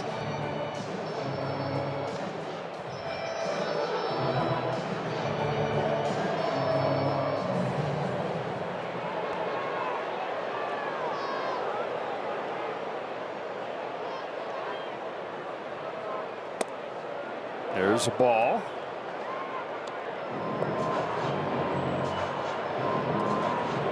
In the Phillies bullpen, Jordan Romano survived on Friday night in the 9th inning thanks to the caught stealing.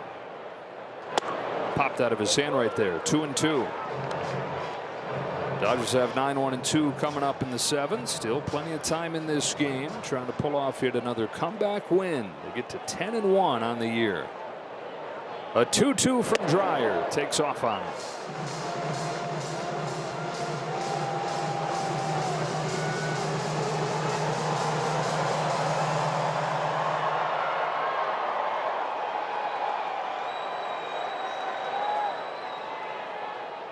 The payoff.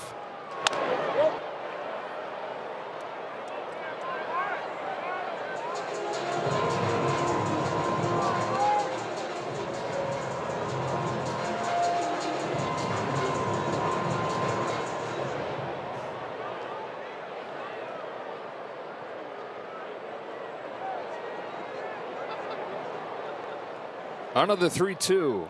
And he's walked him. Phillies reach for the first time against Dreyer.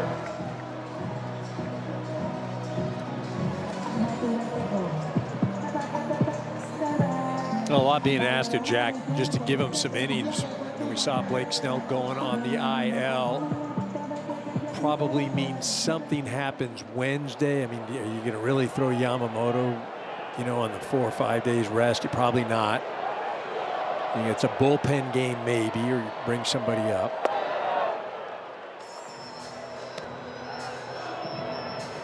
Take a look during the pregame show.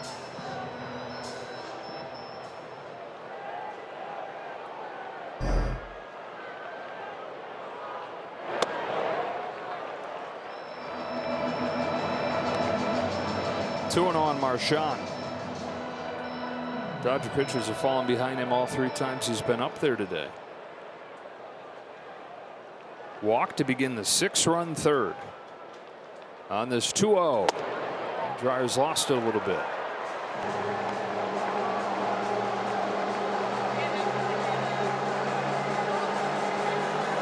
Longest outing for Jack Dreyer in nearly 2 years.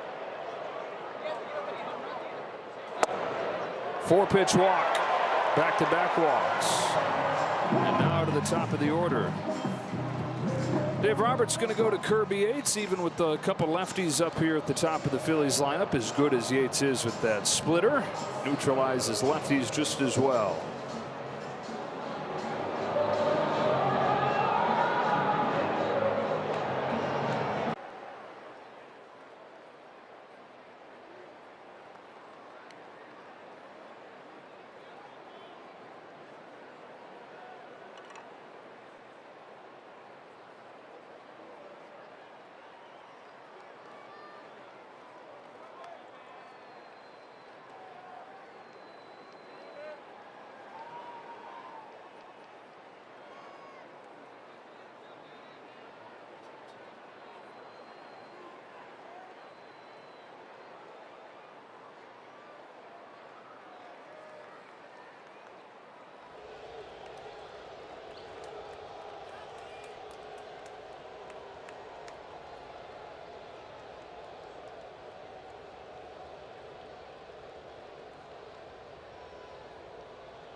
Champion Dodger Baseball on Sportsnet LA is brought to you by your Local Kia dealers. Visit kia.com to discover movement that inspires. Play a little wiffle ball outside Citizens Bank Park. And yes, that is the sun that has come out. Fittingly, as the native of Hawaii steps onto the mound. And Kirby Yates trying to get back on track after the first runs that he's allowed in a short time with the Dodgers on Friday night. Still, though, more than half the hitters that he's faced, he's struck out. And you see that 10 strikeouts, 1 walk so far this year. Little hiccup the other night against Philly. Basically a 2-pitch guy. A splitter and the 4-seamer, and throws a splitter just a little bit more than the 4-seamer. Because of that splitter, largely left-handed hitters last year, 0.81 average.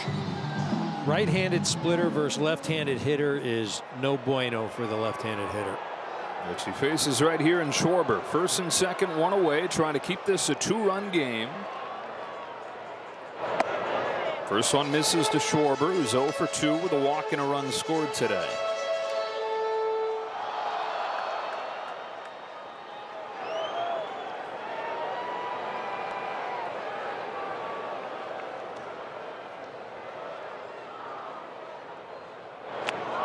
Overthrows this one. It's the 3rd wild pitch from Dodger pitchers today.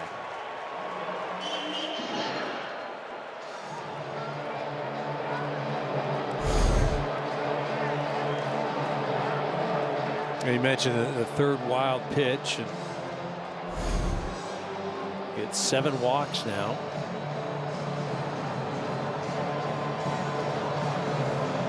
Marsh advanced to 3rd, Marchand to 2nd. 2-0 on Schwarber. 6 home runs in his last 8 games against LA.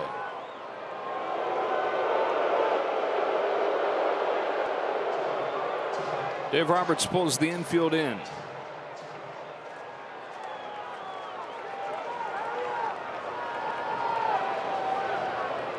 Two-0 pitch. Just inside, ball 3.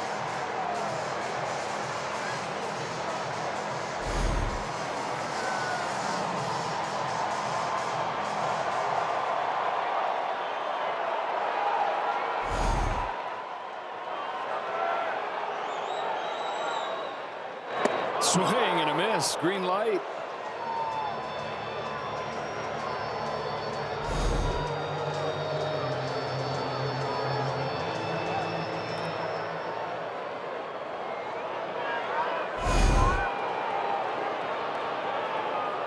Yates to Schwarber with a 3-1. And he's back in there at 3-2.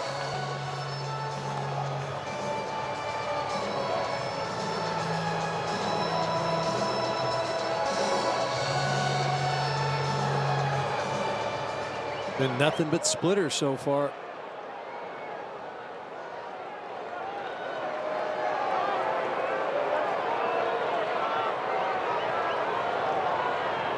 Sixth pitch to Schwarber. Let's see if he stays that way. He does, and strikes him out. From 3-0 to 3-3, and 2 gone in the 6th.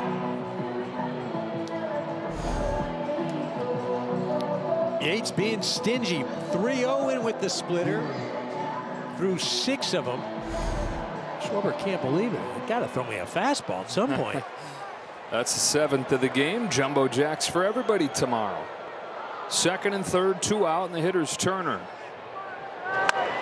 Bounce past Yates with Turner's speed. It'd be close, but Tommy Edman was positioned well, and he throws him out. Yates is out of the inning unscathed.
team heads to Tokyo to open the 2025 season. Blake Snell, Tanner Scott, and Anthony Bonda get a taste of Japanese lifestyle, and Clayton Kershaw gets a lesson in sumo wrestling. Don't miss Backstage Dodgers Friday after the postgame show. Kirby Yates getting out of that jam, keeping the Dodgers within striking distance as they try to complete the comeback. It's a 6-4 game. All 4 of those runs knocked in by Teoscar Hernandez. Now with a dozen of them this year, putting him near the top of the National League. This is Jordan Romano, who's on to pitch for the Phillies. Dodgers got a couple runs against him on Friday night on Tommy Edmonds' home run. Andy Pages leads off and takes a ball. Romano trying to get back to what he was doing in Toronto for most of his career. Went from 2020 to 2023. He had a 2.29 ERA. He was a 2-time All-Star. Last year, though, a 6.60 ERA, and he was shut down with a sore elbow. Had to have surgery. And it's been a bit of a rocky start to his year with the Phillies. His 1-1 on the corner for strike 2.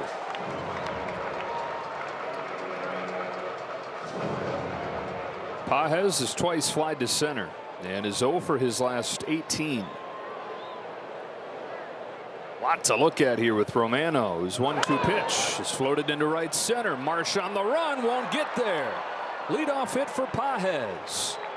Tying run coming up in the form of Ohtani. Really a nice job by Pages, just flipping that ball out there to right center, staying on that thing. So important for him to get on base just because you've got Ohtani and Betts following, and you look on the flip side, you know, Marchand of the Phillies today has walked twice, turned over the lineup. Pages trying to do a little of the same. Shohei happy to have Sanchez out of the game. Struck out all 3 times against him. And in this series, 1 for 10, 5 Ks. 3 home runs on the season for Ohtani. On this 1-0 pitch, swings and misses. Had one to hit right there.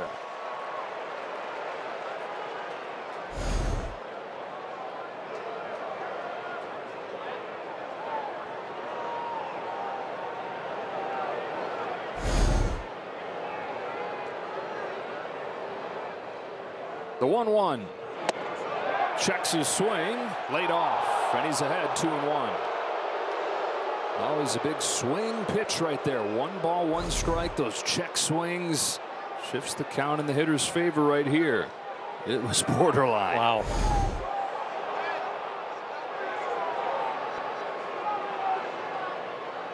On this 2-1, Ohtani watches it take off. Ball 3. Trailed this game 6-2. All 6 runs for the Phillies, if you happen to just be tuning in, came in the 3rd inning.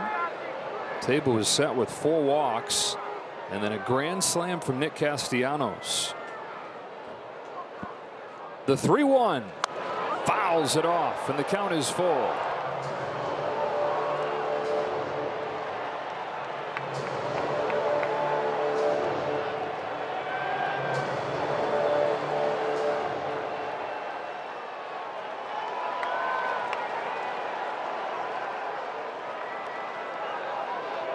The payoff. Ball 4. Tying run aboard and nobody out in the 7th.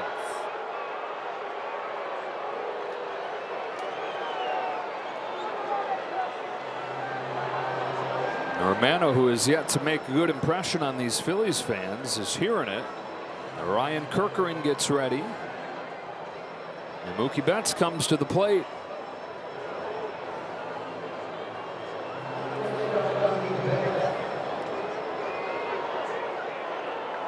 Romano just trying to talk to himself, psych himself out a little bit. Doesn't really have any pitch to go to right now that he has a feel for.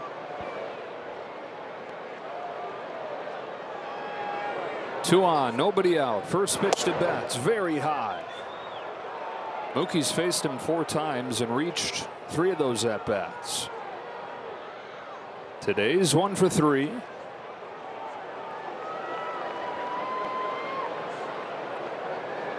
Romano's 1-0. Mookie takes a high strike.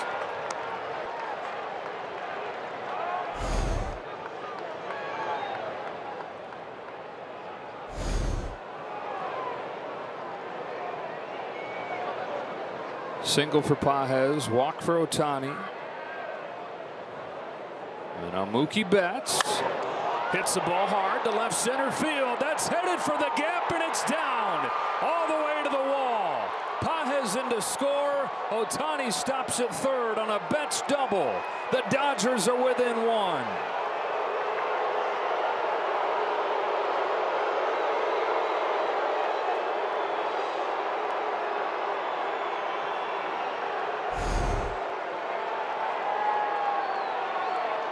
Romano had gone up in the top part of the zone. Previous couple pitches, Mookie looking for it. And you see, he just kind of catches the ball with his bat. Flat swing, drives it out to center field. God, he's been clutch this year. And Romano has been bad this weekend. He's faced 8 hitters. 6 of them have reached. And the Phillies fans tell you that story. Dodgers from down 6-2 to 6-5 here in the 7th.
Single, walk, double allowed by Romano. 6-5 game, tying run now 90 feet away. Go ahead run in scoring position. And Orion Kerkering is on to pitch. His first one to Tommy Edman is at the knees for a strike.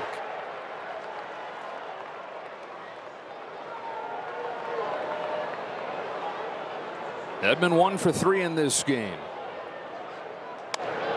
Popped up, shallow center. Marsh coming on, still coming, lays out, makes the grab. Ohtani hangs on. What a play by Marsh. The throw got away, but it was backed up by Marchand. And it stays 6-5 Philadelphia.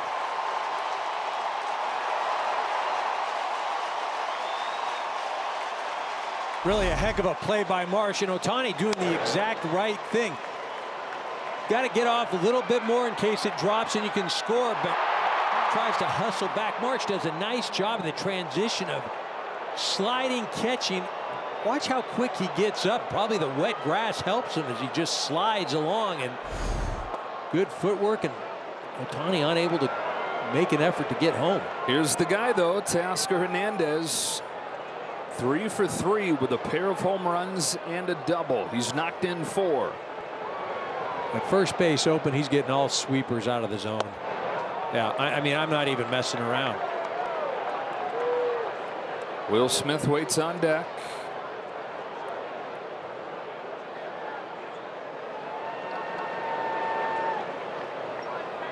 Oh.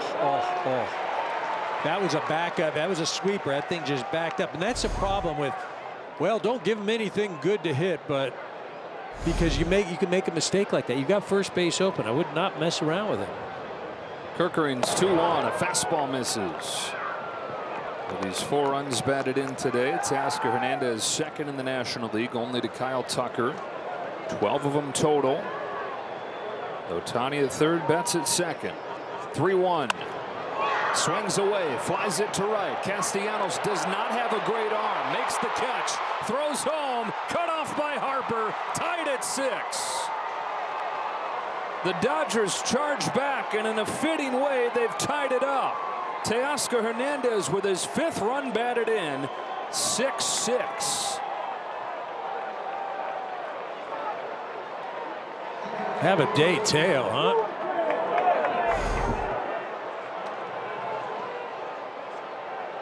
Thing just backed up. Yeah, just backed up on him, and Teo did a good enough job of fighting it off and getting it out there deep enough. Now a chance for the lead. He was determined, though, to get that run in, wasn't he? Because they did not want to give him anything. He ties him with Kyle Tucker for the league lead. Ball and a strike on Will Smith. Betts at third, 2 out here in the 7th. How about those numbers? 4 out of 5 with runners in scoring position this year. Driven the other way. Castellanos going back. Here it is, off the wall. Dodgers take the lead. Smith into second with an RBI double. 5 out of 6 on the year in these situations, and 5 in a row for the boys in blue.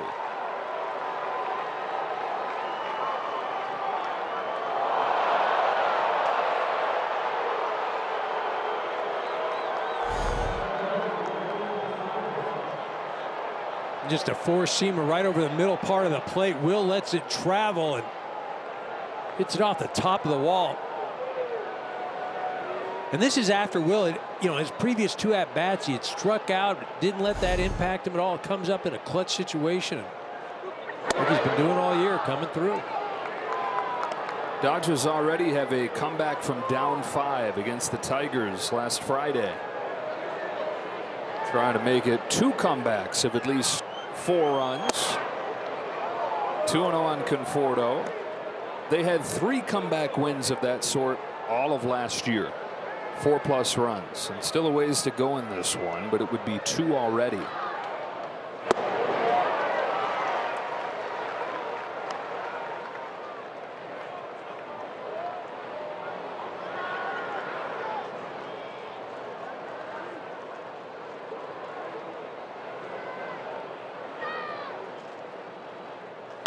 On the ground to first. Harper's got it.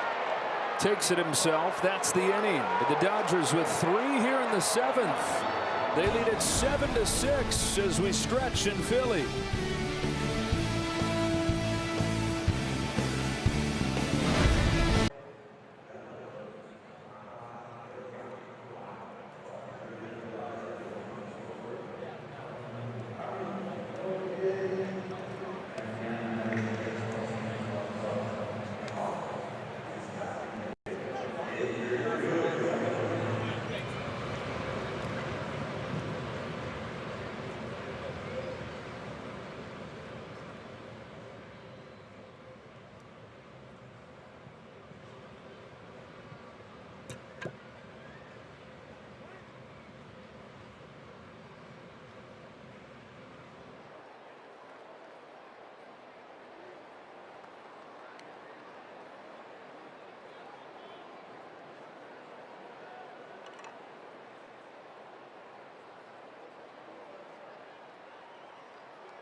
World Champion Dodger Baseball on Sportsnet LA is brought to you by Morongo Casino Resort and Spa, celebrating 20 years of good times.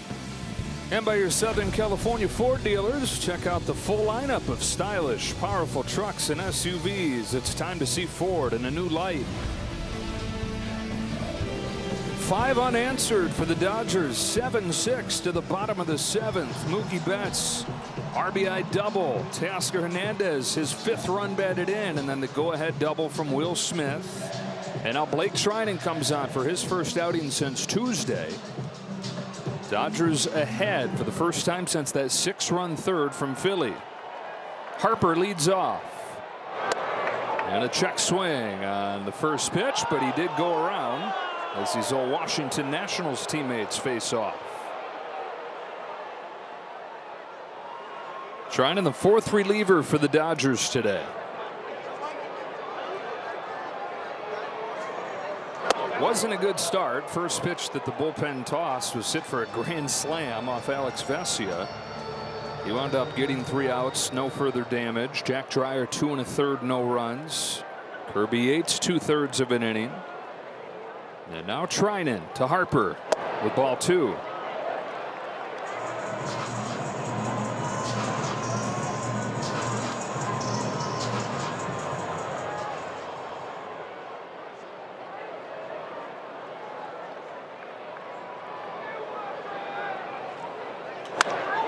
High line drive, center field. Pages twists around, and that thing eats him up.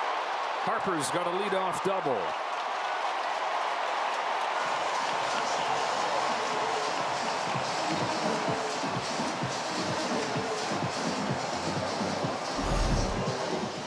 I mean, the way Pages went after that ball, it must have come off the bat like a knuckleball.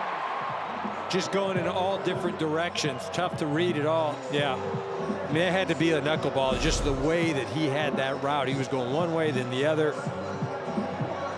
That's tough when you're a fielder, whether you're in the infield and it's a line drive or the outfield. Those things are impossible to try and track. Tying run in scoring position. Kepler at the plate. A little bit outside. Kepler's 0 for 2. Hitless in this series.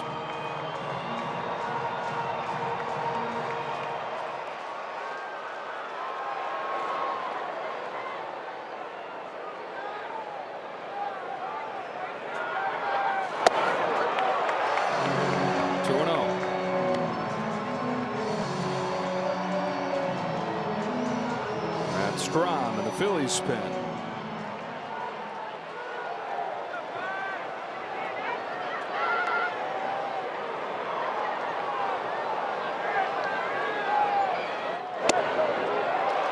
Three and out.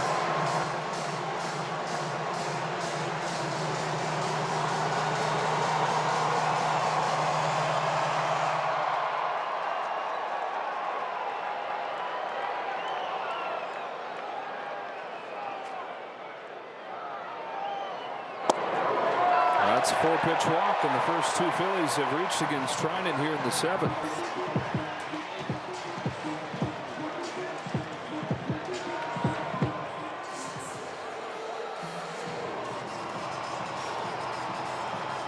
Mark Pryor's out for a visit as Nick Castellanos comes up to the plate with a big swing today for the Phils.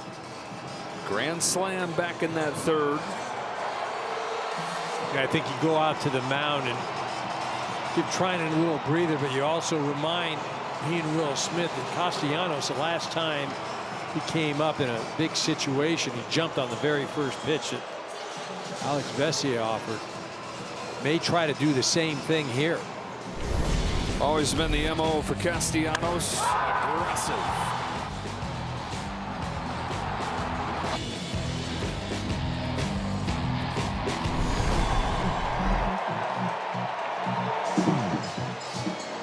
That was the 8th grand slam of his career.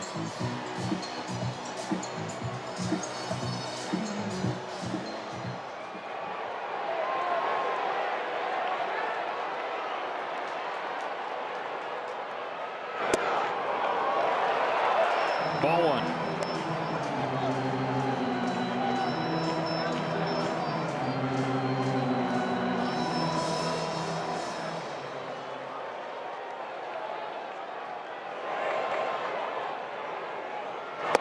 Got a chase. Boy, it missed with 5 consecutive pitches, and then Castellanos goes fishing out there. I mean, he had made up his mind before the pitch even came that he was swinging, because that's not even a competitive pitch. See if he goes right out there again. Ooh, left it over the plate, got away with it. Tasker Hernandez in right field. I mean, as good an at-bat that Castellanos had against Vesia, just on the one pitch swing, and arguably just as bad an at-bat right there. 1-0, guy can't find a strike zone. You swing at a pitch that's 6 or 7 inches off the plate, and then you go after that right there. I mean, that was huge. Runners don't move anywhere. Ground ball away from getting back in the dugout. So now it's Bryson Stott. 2 strikeouts today. Harper at second, the tying run. Kepler at first, the go-ahead run. 7-6 game, bottom of the 7th. After 2 pitchers duels, 3-2 Phillies, 3-1 Dodgers, the offense is coming to life today. 13 runs on 14 hits combined.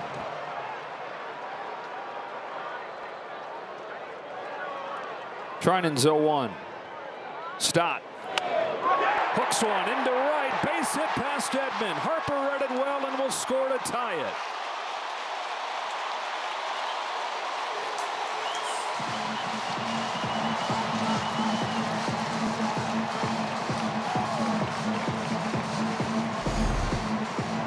Two-run scoring hits today for the Phillies. One by Bryce Harper and this one by Bryson Stott. Neither one of them hit hard.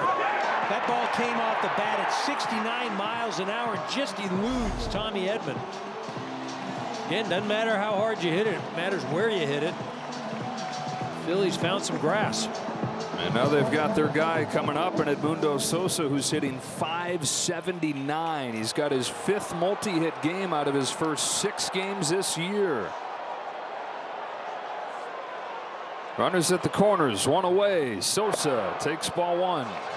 7-7 in the 7th.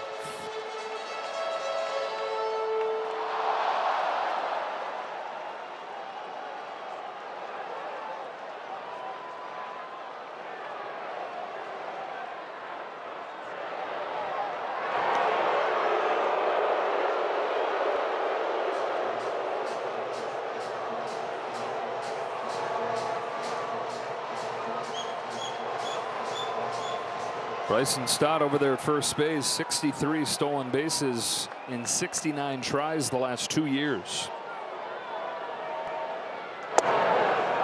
Ball and a strike. Kind of like one of those things, though, you can't be running unless you're 100% sure, especially with Sosa. He may not be the name, but as you mentioned, Joe, he's been hot as heck. I got to let him swing the bat.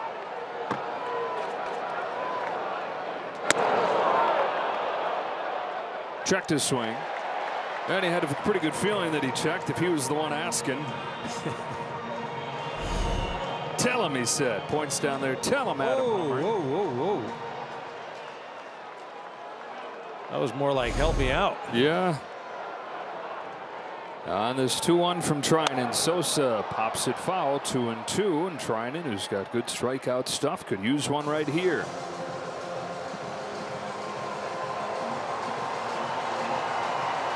Brandon Marsh waits on deck.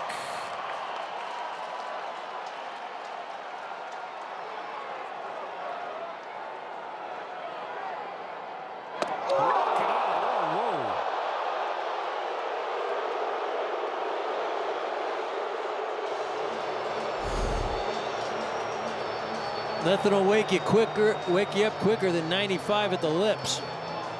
Oh boy.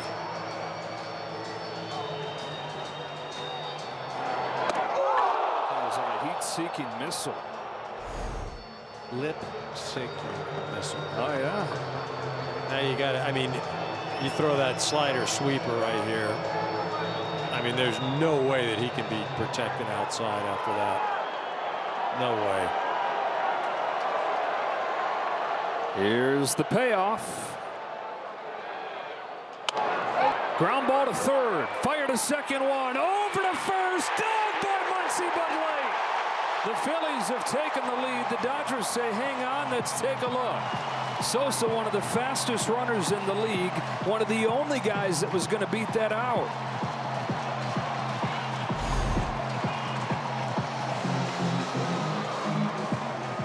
I mean, Kike made a hell of a pick at first base. Has a great stretch and grabs that out of the dirt. And he is safe, and it is 8-7 Philadelphia.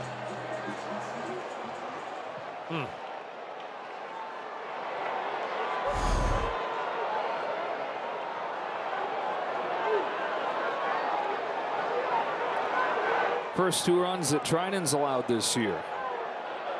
2 out, and Marsh is up.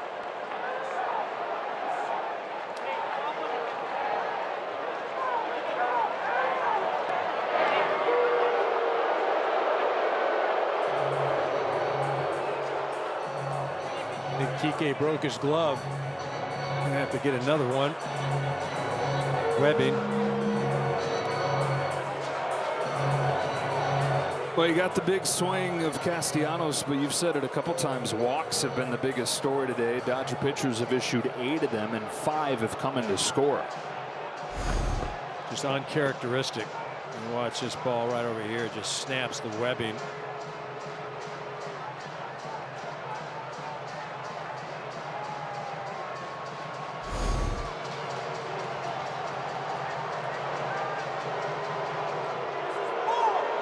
I mean, again, the Dodger pitching so good. Tough situation, though, today. You know, early on in the game with the mound and Glass unable to get his footing and ran into a bit of trouble. Vesia gets ambushed. But again, all things being said, many things that haven't gone right for the Dodgers. It's a 1-run ball game.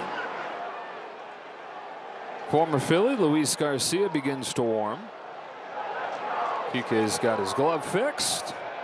That's a high fly ball to right field. Hernandez tiptoeing back onto the track, just enough room. Phillies, though, turn it around, retake the lead, 8-7 after 7.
Two innings to play. 8-7, 15 runs on 15 hits as we welcome it back inside. Joe Davis and Eric Karros. And after some tidy games, first 2 games of the series, it's been wacky. Yeah, it has been a bit of a roller coaster. You know, it looked like the Dodgers were out of it, but it has been the history of this season so far. A lot of comebacks. The best thing about it, we know for sure Ohtani and Betts will get another plate appearance. Matt Strahm, who the Dodgers let off with a hook on Friday night with some of the bad base running, to face Max Muncy. In there with the first pitch. Strom, an all-star a season ago. Had a 1.87 ERA last year, did Strom. Bottom of the Dodger lineup. Muncy sends this ball in the air to center field for Marsh. And the first out of the 8th.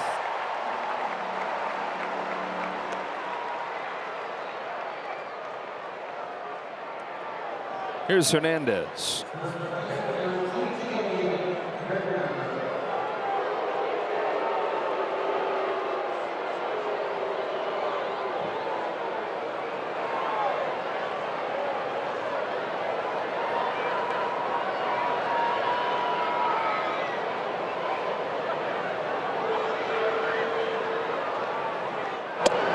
Strike one from Strom, who has made it to the big leagues from North Dakota at the West Fargo High School. Topping out in the 70s when he was a senior there.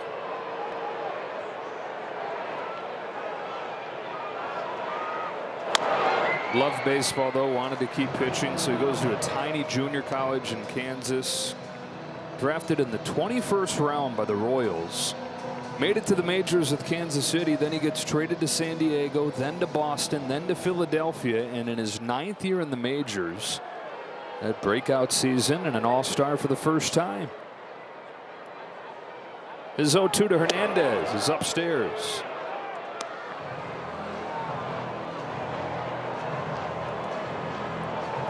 Two guys in the Dodger pen. Banda has joined Garcia. 9-1-2 for the Phillies due up. In the air again. Turner out. Marsh on. Turner 2 out.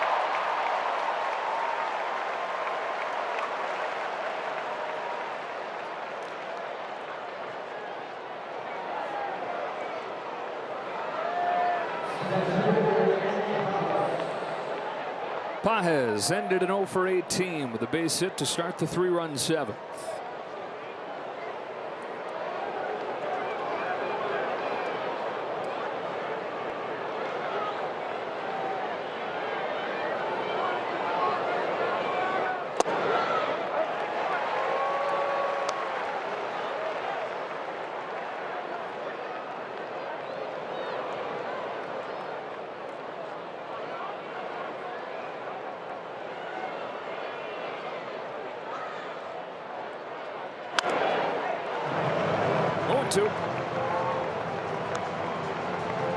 They did a nice job in his last at-bat, just leading off the inning and getting on base and setting the table for Shohei and Mookie, and allowed the Dodgers to score some runs.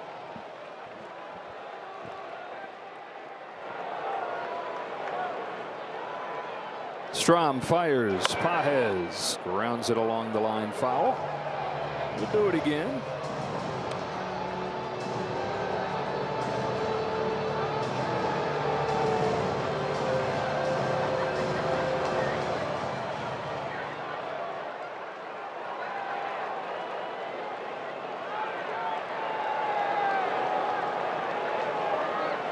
Another 0-2 coming inside with it again, and he gets to it, stays alive on that high fastball. Gotta believe Alvarado will be lurking for the 9th inning, right? He'd been used a couple days in a row, and he's had the last 2 nights off. As it stands right now, looks like that'll be against the top of the Dodger order. Pages can find his way on here with 2 strikes. I'm just trying to figure out, who do I want Shohei to face? Do I want him to face Strom or leading off against Alvarado? It's kind of pick your poison, but Alvarado is not a lot of fun to hit off of, and I can imagine if you're a left-handed hitter, it's really not fun.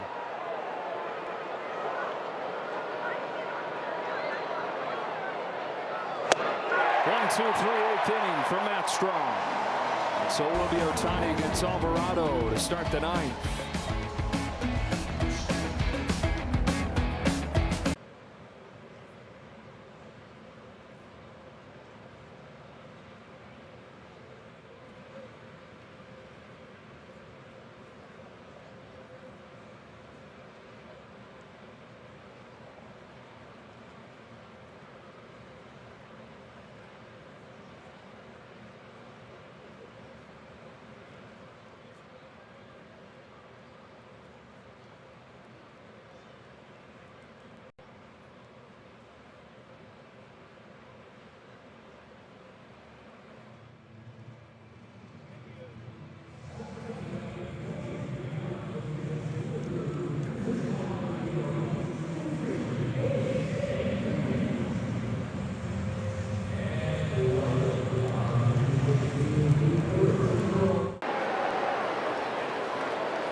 will follow us.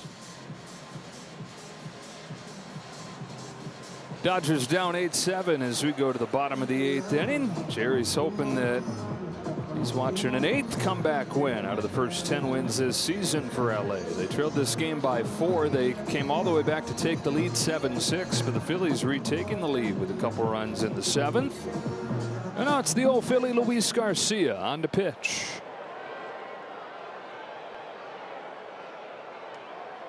9-1-2 for the Phils. Rafael Marchand, who's got things started a couple times today with walks from the 9th spot.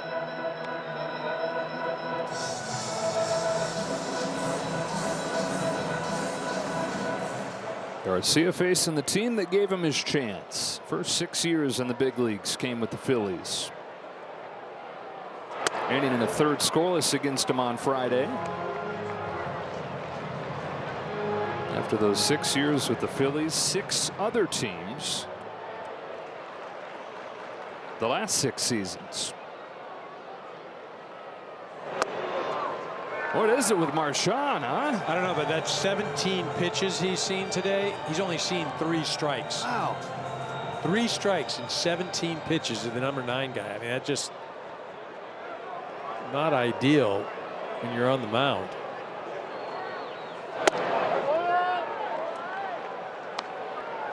Guy who's played in a total of 42 major league games in Marchand. You would think, seeing those numbers, the way he's being treated, that it was Barry Bonds that was up there. Alvarado's getting ready for the top of the Dodge order in the 9th. That's a little bit inside, and the 3rd walk of the day for Rafael Marchand, who came into the day with 9 walks in his career. Marchand just eyeballing you to death today. Mentioned 3 walks, but only 4 strikes did he see all game. Top of the order, Kyle Schwarber, who's 0 for 3.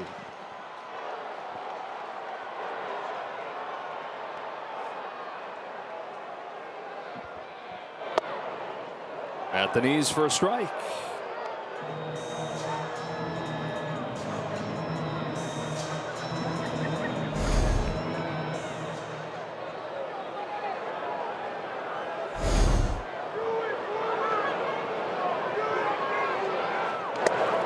What a stop by Smith.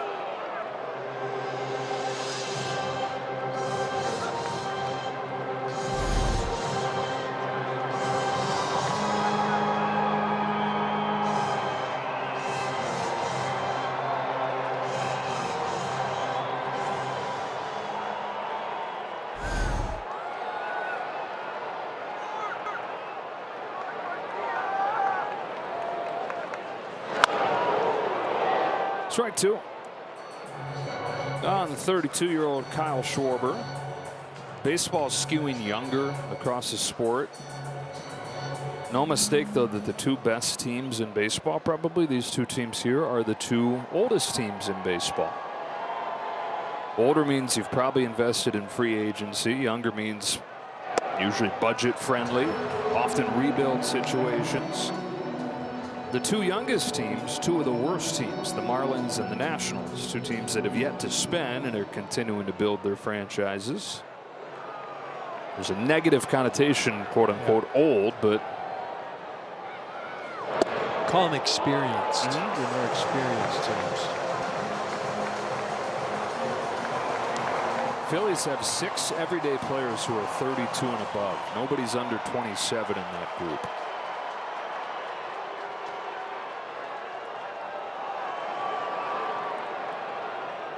Garcia's payoff to Schwarber. He's walked the first 2 here in the 8th.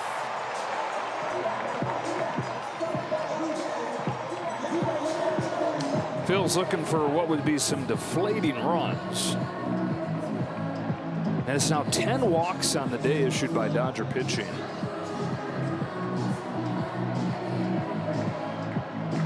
Five of the first 8 they've issued have come in to score. Turner's got 2 of those walks.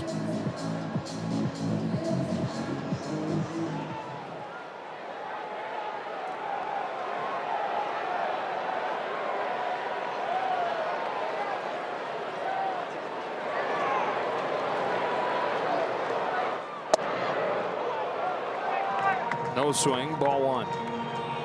After today's game, Dodgers take the train down to Washington, D.C. Start a 3-game series with the Nationals tomorrow. Mackenzie Gore in the first game. Gore faced these Phillies in his first start of the year. 13 strikeouts over 6 scoreless innings, but then came back in his second game against Toronto and gave up 3 runs on 9 hits over 5 innings. Whip to left field. Conforto's there for the first out.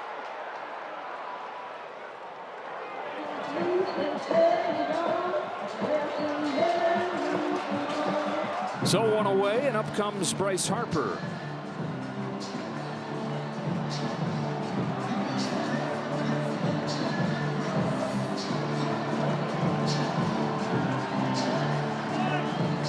Ball came off the bat at 106 miles an hour, and we saw, he gets nothing there. But we've seen this man right here dunk one into left field for a base hit. Bryson Stott hit a ball under 70 miles for an RBI hit.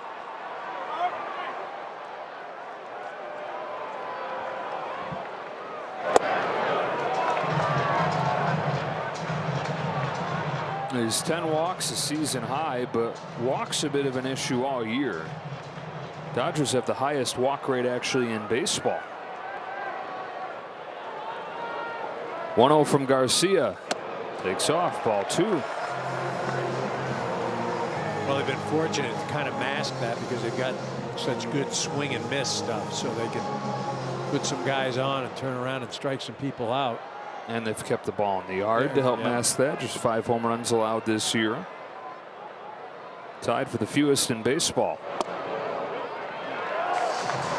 Kepler's on deck. Count goes to 3-0 on Harper.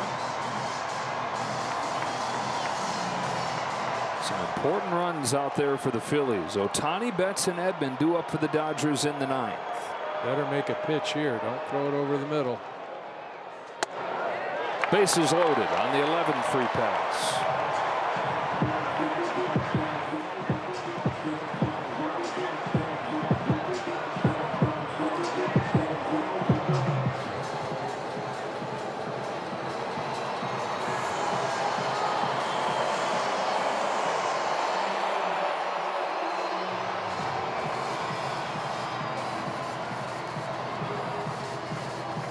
I always used to go to the mound, and the pitching coach would come out, because I always wanted to hear, what they would say, because what they would say, I know, was different than what they were thinking a lot of times.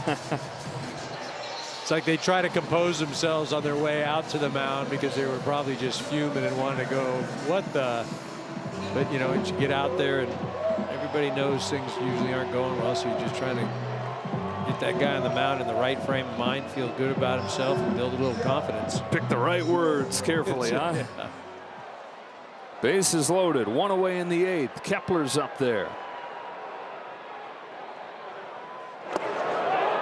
Man, there have been a few instances where Phillies hitters have helped Dodger pitchers out today when they're badly searching for it. I mean, I honestly believe, like we saw with Castellanos, Kepler right here, but it also worked for Castellanos against Vesia, where I think those guys made up their mind before the pitch was even coming that they were going to commit. Same pitch, this time lays off. And it evens 1-1 on Kepler, who's walked twice today and scored both times. He's got Marchand at 3rd, Schwarber at 2nd, Harper at 1st. Corners pinched in, middle infielders halfway. 1-1 from Garcia. Kepler takes a strike, dives into the zone. 1-2. Good pitch right there. 7 of his 21 pitches, though, for strikes. Just has not been able to find that plate.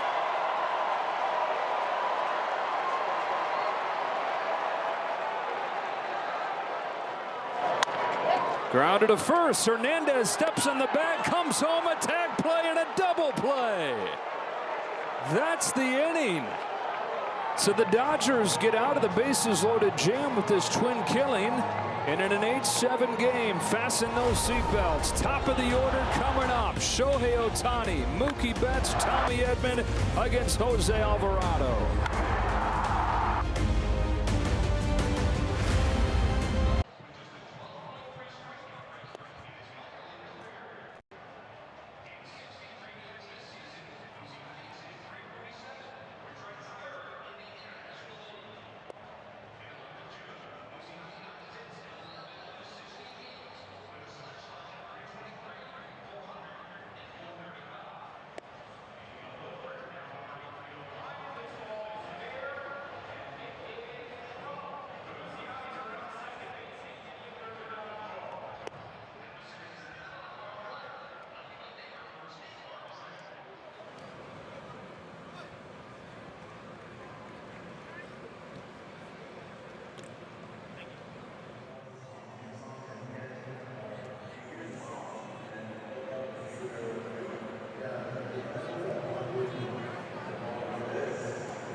Fielding the ball all the while with his feet on the bag. He's got the force, makes a good throw to Will. Will initially there for the force out, but recognizes Kike touching first base and there to make the tag. Really a nice defensive play. Again, this is Kike, not a first baseman. The nuances picking up real quickly. Well, this roller coaster of a game comes down to the 9th inning, and Jose Alvarado, who 2 years ago was one of the best relievers in baseball, had a 1.74 ERA. That ballooned above 4 last year. On to face Ohtani in the top of the Dodger lineup. Ohtani pops the first pitch out of play. Alvarado, a few scoreless outings to open his season, but then in his last game, gave up a run against Colorado on 3 hits and a walk. So he is gettable.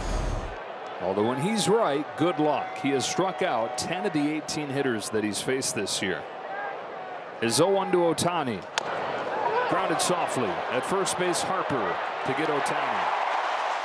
So Shohei 0 for 4 today, and the Phillies hold him to a 1 of 11 this weekend. You know, Alvarado set up on the first base side of the rubber. So for a left-handed hitter, it almost looks like he's throwing from behind you. Again, you've got that cutter, that sinker that runs in. Just not a lot of fun for a lefty. Nor is he fun for a right-hander. Yeah. All relative. Betts 2 more hits today. It's back-to-back 2-hit games for Mookie. Tied this game up with a double back in the 7th, or got the Dodgers within 1 with this double back in the 7th. He eventually came in to score himself. It was the go-ahead run at that point. Down a run again in the 9th. 100 misses high.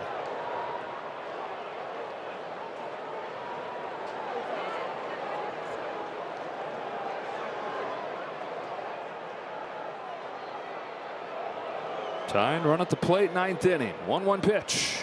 Ball 2. After Betts, it's Tommy Edman. And then Teoscar Hernandez, who's knocked in 5 of their 7 runs in this game. 9-1 against 6-2. 2 of the top teams in baseball this weekend in Philly. 2 balls and 2 strikes on Betts.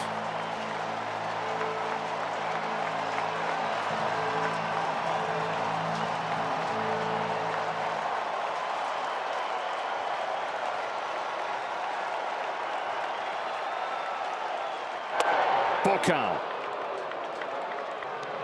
5 2/3 from Christopher Sanchez. He struck out 9. Alvarado, the 5th reliever the Phillies have used, trying to get to the finish line for a series win. The payoff to Betts.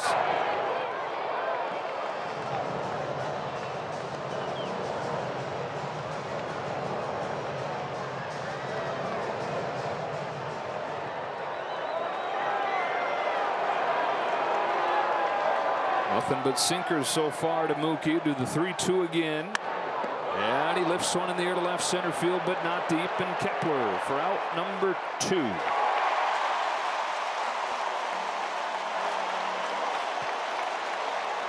So it's up to Tommy Edman. Tommy takes National League leader with 5 home runs. Got to look for something up in the zone and just that flat, short swing. Get to that 99-mile-an-hour sinker that's up.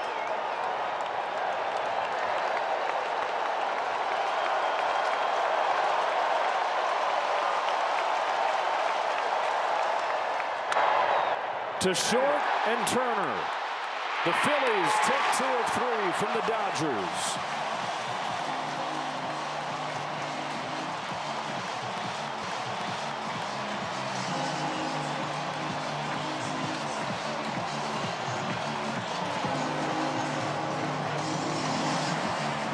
Tough one for the Dodgers, but a lot of good things. They battled back. Looked like the game was out of reach. Got some good relief pitching for the most part. The offense came back, but just too many walks. I mean, that was the final story here. But again, something to continue to grow on. Go into Washington, win a few ball games there. Came into this weekend 8-0 on the season and dropped 2 of 3 to the Philadelphia Phillies. Won't be the last time these teams meet up. You got the series at Dodger Stadium in September, and who knows? Feels like October could meet up again. We'll talk to you again tomorrow from the nation's capital.